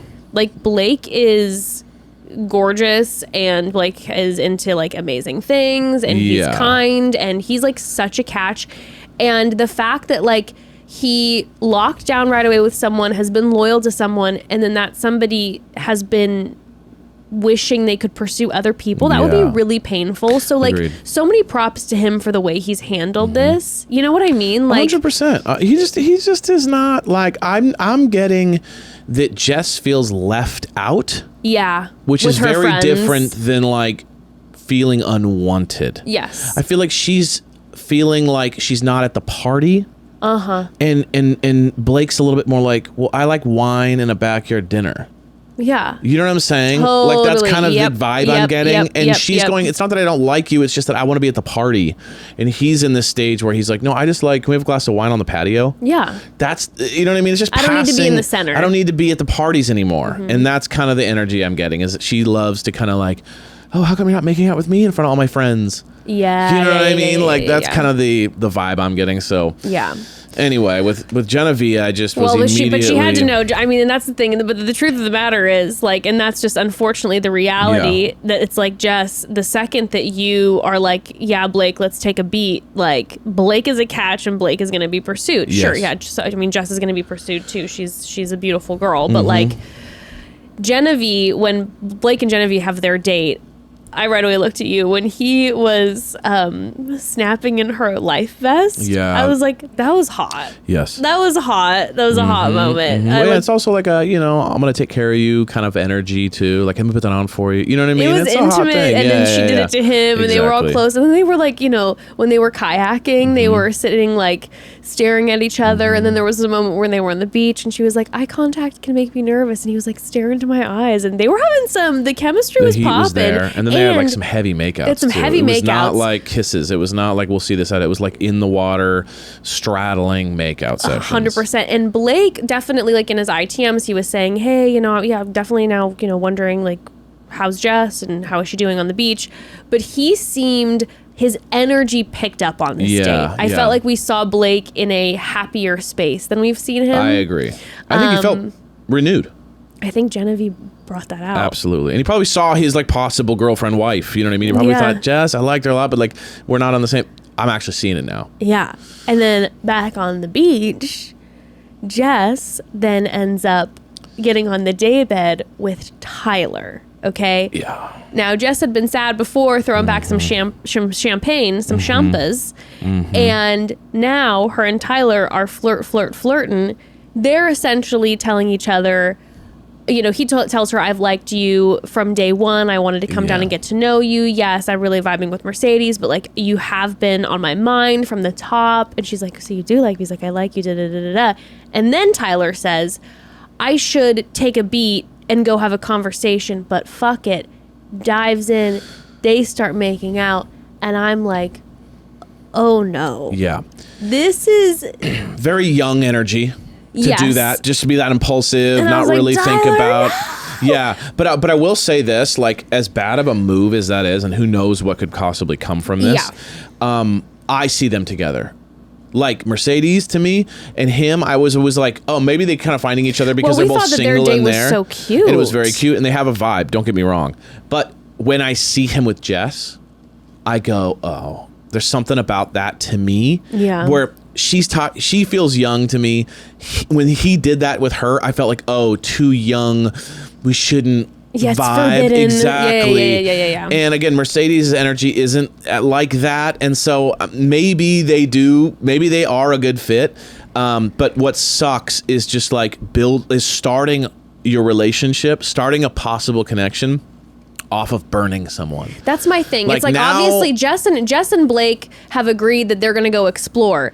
Tyler and Mercedes have not. Now, I know that they're not exclusive and they haven't seemed to have had that conversation, but he acknowledged, I need to go talk to Mercedes first. It's been days of and them then he's being like fuck together. It. Yes. And then they do it anyway. And I'm going, yikes, Tyler, because of burning Mercedes. And I'm also going, yikes, Jess, because Mercedes and Jess are friends. That's what I'm saying. And I'm like, this could get really, really messy. And maybe Tyler and Jess are better together than Tyler and Mercedes would be, right? Mm-hmm. But this could get real messy. Yeah. Now, there is a chance it's going to have to be that just like Olivia probably saw for the first time tonight that Kylee was encouraging Kat to go talk to John Henry.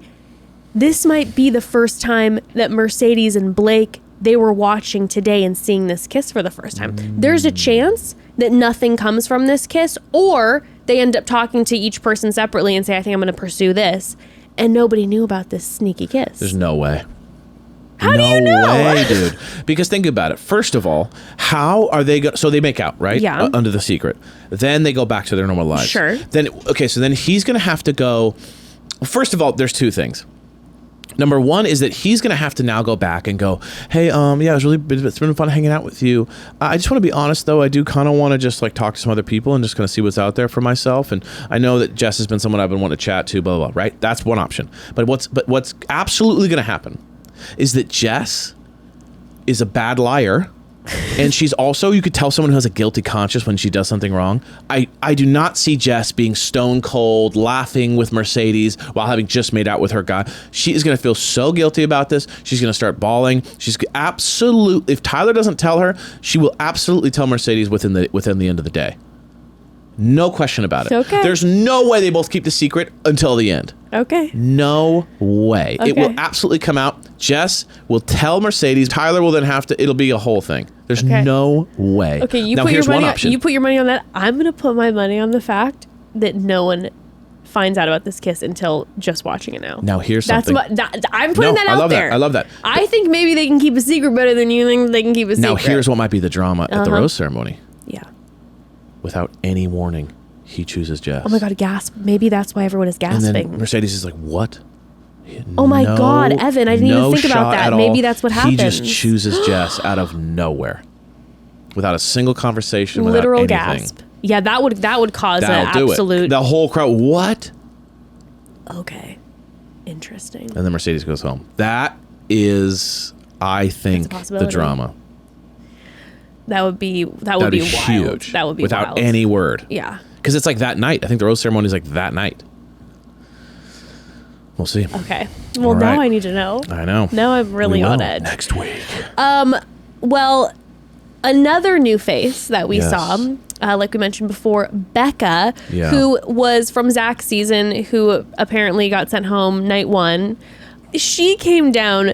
The men were like, God damn, this is when Brayden is like, He's like, from Brayden. No, you you saw know what I Becca and mean? he was like, oh my God, he Yeah. was a cartoon. I mean, this Yeah. man literally was like, wow, she is stunning. He literally pushed Rachel into the ocean to, he's just like, anyway.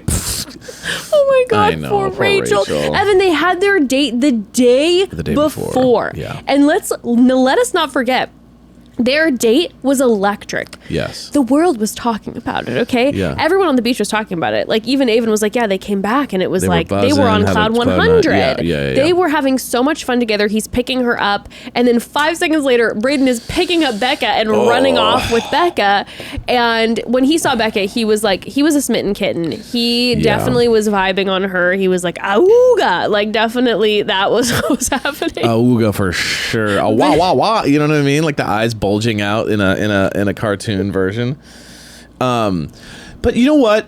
This is kind of where I get back with Brayden. It's like, I feel like he's harmless. I feel like he's just kind of the verbal vomit guy. I feel like he's just young and wants to date. And he keeps saying this stuff like, I'm looking for a wife and I want to start a family. It's like, no, you don't. Nothing about the way you move and act is like, I want a wife and kids now. Listen, it I don't screams think like, I Brayden- want to go out on Saturday with my friends, have a great time, date a bunch of people, make out, open mouth make out. Yeah, he definitely open mouth makes out. This is not like... We didn't hear about that from Kat. Right. They were open mouth Where making out. Rachel hits me as like almost like Blake in a much like more serious, more kind of like I'm ready for something. I got my life together. Brayden hits me more like a Jess. Like I just want to experience life. I want all this fun stuff. And so the vibe I get is that the date he went on with Rachel, he had a blast, major connection, everything was amazing. But I do think there is like an inherent like, vacation boyfriend energy where it's just like inherently we don't see them actually together. But when he does this whole thing where he's always just like, I am ready to get married and settle down. It's I was like you think Brayden. you think that's the thing you should say. Because no one wants to hear, I just want to date and have fun, and I don't want to date him. Like, on the beach, everybody's looking for like a serious relationship. So he's got the line memorized. Yeah. The thing with him is like, I don't think that Brayden is out here intentionally ever trying to like hurt someone's feelings.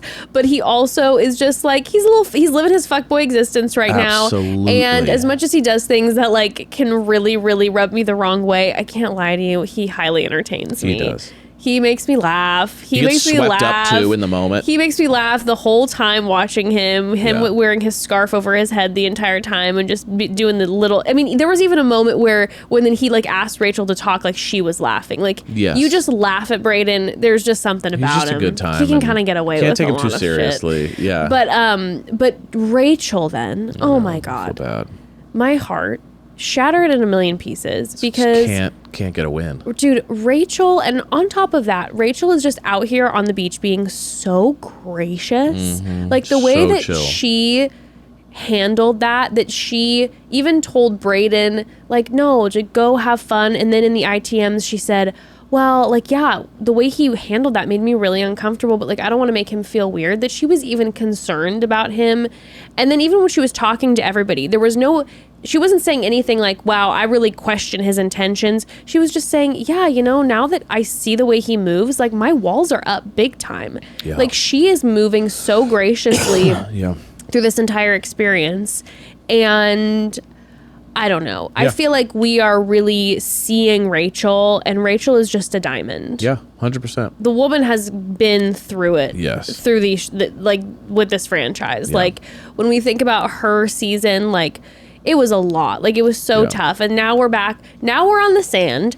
And she's not getting the red carpet rolled out for her like she should. Yeah. They're not treating her like royalty like they should be treating her. And now we have this. Now after the whole Sean of it all, now Brayden, after their magnificent date, is running up and scooping up somebody else. And I'm like, Brayden, you should be bowing at Rachel's feet. Get out of here. This is what I want for Rachel. I want Rachel to date an A-list celebrity. Oh, yeah. This is now my new manifestation. I'm like, Rachel, you're a queen. Any recommendations? Who do you think? I'm going to have to brainstorm that. Okay. But I think I want an A-list celebrity for Rachel. Okay. Because let's not forget, she's also a pilot. Yeah. It's like, not only is she Rachel, she's also a pilot. Yeah, no, she's... This is, I mean, that's wild. Yeah, okay? oh, yeah. This woman, give her an A-lister. Yeah. I don't care what field, but we're gonna Okay. get, there needs to be an A-lister for Rachel. That. Okay, I love that. She deserves it. And if Brayden doesn't come back and doesn't give her a rose, which after the date I feel like he was really swept up with Becca. There's no way.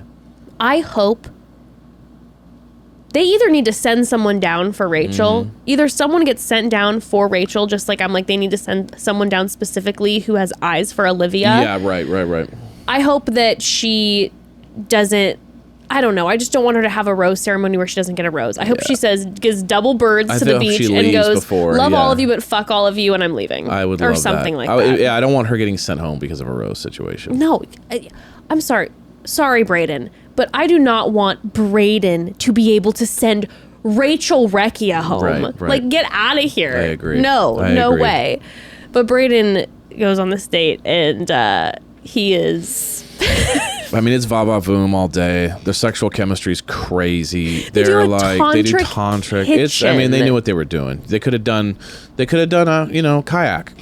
Yeah, that's and true. And they knew what they were doing. The producers are like, we see Brayden is literally like, Brayden's auga. horned up, dude. He's like weak, whatever, on the beach. He's horned up. And then, they sit there and they're feeding each other. I mean, not my choice of date when it comes to, what are they? Oysters? Oh, no. You know what I'm we saying? can't do an oyster. Like, here's the thing. Any other thing, if we were like Taco Bell, I'm in. Crunchwrap Supreme. Rosé and a so taco? hot. Oh my God, so babe. hot. Roll me up Oysters, in a burrito. dude, I know these are like supposed to be like aphrodisiacs and stuff, but I just don't understand how like slimy seafood wet from a shell. Babe, we're not fancy enough. Screams like, let's make out or we're hook not. up. You and I are not elegant enough. I can't lie to you. I have tried for just like, years to love oysters. Yeah, I am people like, love those I have things. wanted to be one of the girlies who is like doing like the rosé and oyster brunch and being like so fancy and feeling so elegant. And every time I try it, I throw back an oyster and I'm like, great. And an hour later, I'm like, I'll never have one again. I wish I loved it. I'm gonna do a thing here. Oh no. I don't think anyone likes oysters. And if you do like them, I think you like them because they're supposed to be liked. I bet it was Big Oyster was going bankrupt. And so they put out an ad that said like, this will make you horny. Yeah. Aphrodisiac, baby. Yeah.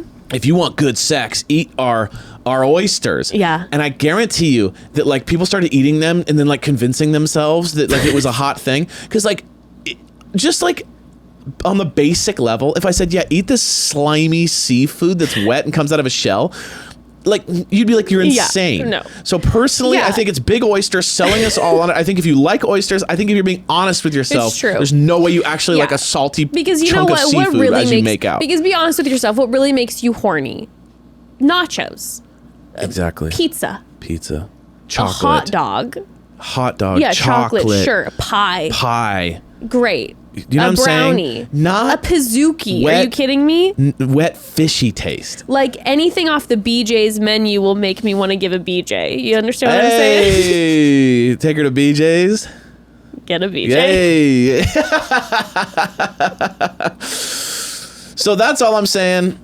I'm starting a petition about this. But yes, anyway, they're like hot and heavy. They're Their hot, makeout hot, is hot. like, it's not a makeout. It's like turn the cameras off because this is headed somewhere kind of vibe. Yeah, the eye contact was making me sweat. Maybe they'll be the first people to use the boom room. Maybe. You know what I mean? So it goes off without a hitch. I mean, they're like macking on each other. Yeah. Really He even intense. says, he's like, which I was like, Brayden. He says, I thought that my last date with Rachel was the best date I've ever had in my life. this date with Becca is blowing it out of the water. And I'm like, no shade to Becca. She seems absolutely lovely. But like, how dare you say that about Rachel? Okay. Yeah. Just, he is such a verbal vomiter, which makes him so funny to watch. But like, the fact that he's out here saying that shit is wild. Also, he knows nothing about her. He at least got to see Rachel for days and hang know, out. like, you've He knows gotten to nothing know her about her. over He's weeks. just like, you're so hot and I'm so horny right now. Like, that is basically what their relationship is right now, right? Like, they know nothing about each other. Yeah, no, They've she never seems met. absolutely lovely. I bet she's amazing, but it's like, you guys have talked for 3 minutes for and you're 3 making minutes. out. There is nothing but just like, I'm into your face. And he's like, you know what's so crazy is like the date where I was dressed up as a piñata and we hit each other and threw candy on random people on the beach. Like, that date was great, but you know what date makes me hornier? A tantric kitchen. It's like, yeah, no shit, Yeah, Brayden. no shit, bro. He makes me laugh. I love him. He's hilarious. He's one of those guys that I'm just like, blessings. You know what? If I'm being perfectly honest, am I setting you up with one of my best girlfriends? Probably not. But my God, do I want to hang out with you at a party? Yes, please. Absolutely. Do I want to party with you? Yes. Do I want to do a cake stand with you, Brayden? 1,000%. He's the guy that Come comes over in to and the you're like, hey, backyard so how's barbecue. that girl? And he's like, well, it didn't really work out. We all laugh about it. And he's on to the, you know what I mean? Like, that's him. Oh my God. Okay, well, the final bit of drama that went down was between Eliza and Aaron B. Yeah. Now, full disclosure, we are recording this before we're dropping it Monday. But in these upcoming days, there is a chance that receipts, Something comes out about tea it. will come out, more information will come out. And also the next week we are going to get more information from Charity. So I don't know. I want to hold off on certain opinions until I see. Plus, they also didn't show anything. There That's was what I'm like saying. Charity and her were talking, and then they just kind of did narration over it. I know, holding it on but for I'm next week. saying at this point, while we're speaking and you all are listening, there might have been receipts that have been dropped that are like, clearly this is what went down. I don't know, so I don't want to like make any guesses. I think next week we address it. I just don't want to make any assumptions without like knowing anything. Exactly. You know what I mean? Exactly. But basically, here's like the broad strokes of what's going on. Hurricane Cat swoops up into the shower area, into the makeup room, into their bedrooms, and we see off camera, but not off mic, hot mic, that Cat. If you poop, you will hear it. Just so you know.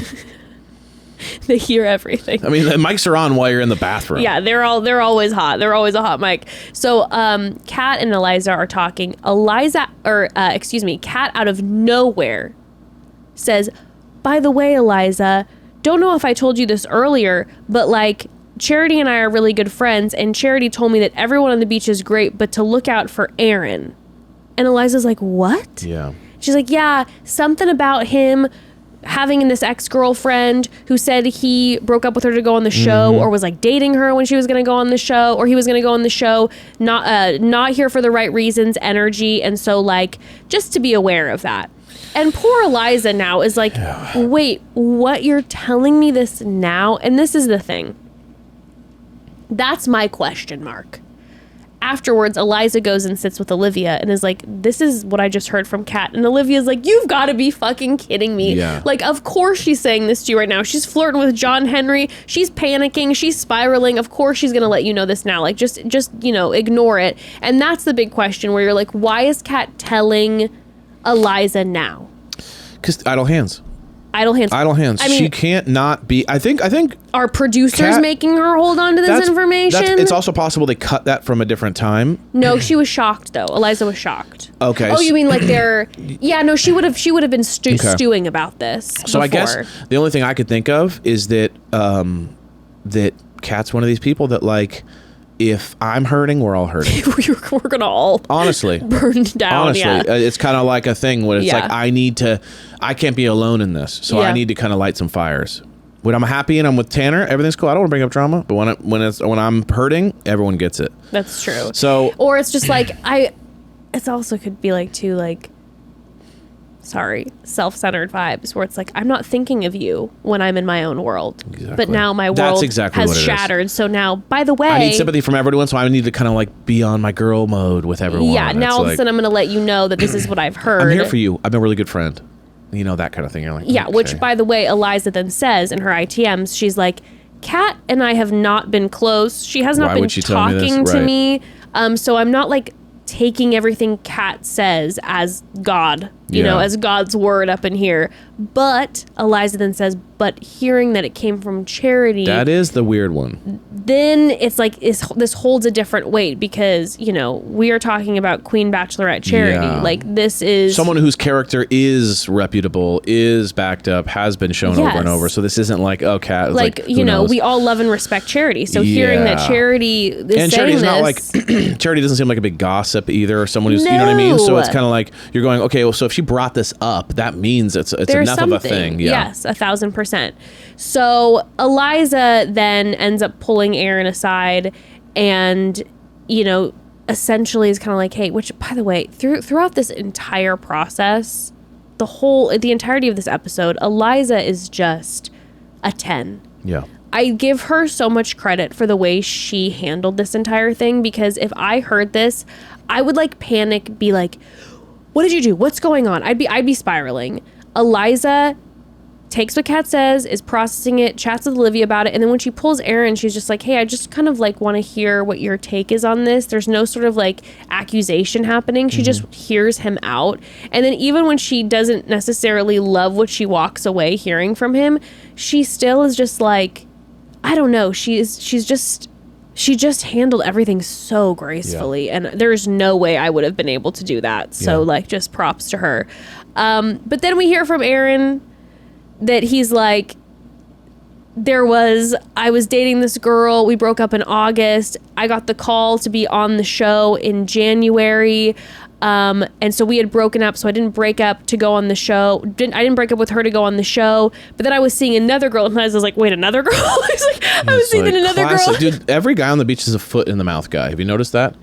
Well, Aaron normally isn't, so I was like, but no, it's like Aaron, and it's like Brayden, and it's like it's Tanner, it's like Sean. Everyone's just keeps saying, everyone doesn't shut up, and they just talk too much, and then they like implicate themselves constantly with, or like say rude things or make things worse. Like, I was like, Aaron, not another girl. But he's like, yeah. So then I started seeing this other girl, but then like we like cut it off in October, but we weren't official, but then we were on and off. And so then Eliza's like, wait, what? This is another girl. So he's basically saying that I broke up with one serious girlfriend in August, and then I was on and off seeing another woman after that. And then I was single by the time I went on the show in January. Yeah. And so that's what he's saying. Apparently, I don't know if one or both of these women are sliding into Charity's DMs and saying like either he was dating us when he went on the show, or he broke up with us to go on the show, or if there was crossover. I don't know what's going on. I'm not sure. I'm assuming we're going to find out from Charity what she knows in this next week. Also, I feel like, again, who knows? I have no idea.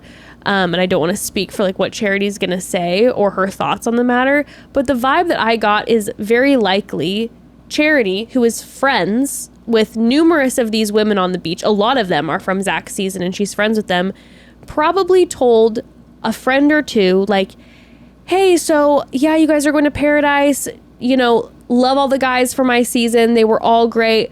I will say, had a great experience with Aaron when he was on the show. After the show, I did get like a DM from an ex or two. So just as a heads up, I don't know what that's about. It might be kind of messy if you want to avoid that. I don't know. Yeah. Like, that's my guess. It's like you're having a conversation with a friend, be like, yeah, I got a DM or two. So just as a heads up.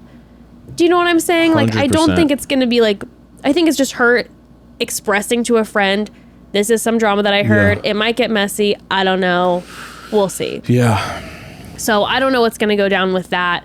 But when Charity comes down, Aaron is absolutely panicking. Sweating. Understandably so. He says, this could ruin my life. Because there is a level of reputation. Especially if you don't know what's going on, if you haven't done anything wrong and there's people spouting rumors about you. Yeah, who knows? Then people are biting it, and you know how fragile that these relationships can be. They're like, people be like, I don't want to deal with the drama of this. This is too much. And they're like, nothing happened. I don't know if I could trust you even, because there's no way to check this right now while we're on the beat. Like, it is terrifying to know that your whole thing could be thrown into the garbage because of, you know, whether it is, if it's not true, that the whole thing could be thrown into the garbage because you're not what's even happening. Right. And then, you know, there Pichu was like, of all people, Kat is now saying this. And it's like, you know, like Eliza even said, she's like, Kat and I, like, we haven't been having a relationship. So, like, now Hurricane Kat's coming in and it's just like, no one will be happy. Yes, I know. But yeah, Charity comes down and we'll see. we saw the beginnings of that, which it was a really lovely moment beforehand. You saw, you know, technically, you know, Charity is an ex of Aaron's and Eliza is currently seeing Aaron, and they were just like so lovely and like, you're so beautiful. I've heard so many sweet things, and they were just being so sweet and gracious with each other. So yeah. We'll see. I'm interested. We shall see. Next week will be... Next week is going to be hectic as with the rose ceremony, everything. There's going to be a lot. So I'm really excited. This season's been really good. I feel like it's been good in that, like, it started slow, but it's warming up, and I think that's the best. When it's the worst when it starts hot and then dies off. Correct. This is warming up. I feel like it's warming an up, amazing and way. also, like, is there a lot of love happening from the season? It doesn't appear like it. No one's in love, but people are hot for each other and they hate each other. So I think that's a really but we're getting drama, You know, honey. love's for the Bachelor, Bachelorette. Yeah, you know. Spite do and anger more, is for the beach. Yeah, do more long-term couples come from the beach? For sure. But this season, you know. Not looking great. Unless all of a sudden in the last week or two, I don't feel like anybody's going to leave together. I think it'll just be burned down like, to the for ground. real, though? Seriously, it's not. Right now? It's like Aven and Kylee, maybe. Maybe. Other than that, I'm not seeing like crazy connection. And I was thinking maybe Eliza and Aaron, but now That's it not could looking be good, no. done. Maybe Blake leaves with Genevie? With Genevie? That would be quick, though. I that'll feel be like. quick, yeah. Maybe they just date. I don't know. Yeah, it's not looking good, guys. It's not looking great. But we love you all. Well, we love you all. We will do some call homes in our next episode. Yes. Like we said, make sure to tune in Wednesday for our special guest talking F-Boy Island. Yes. And we'll do some call homes. And yeah. See you in 2 days. See you in 2 days. Mwah. Bye. Bye.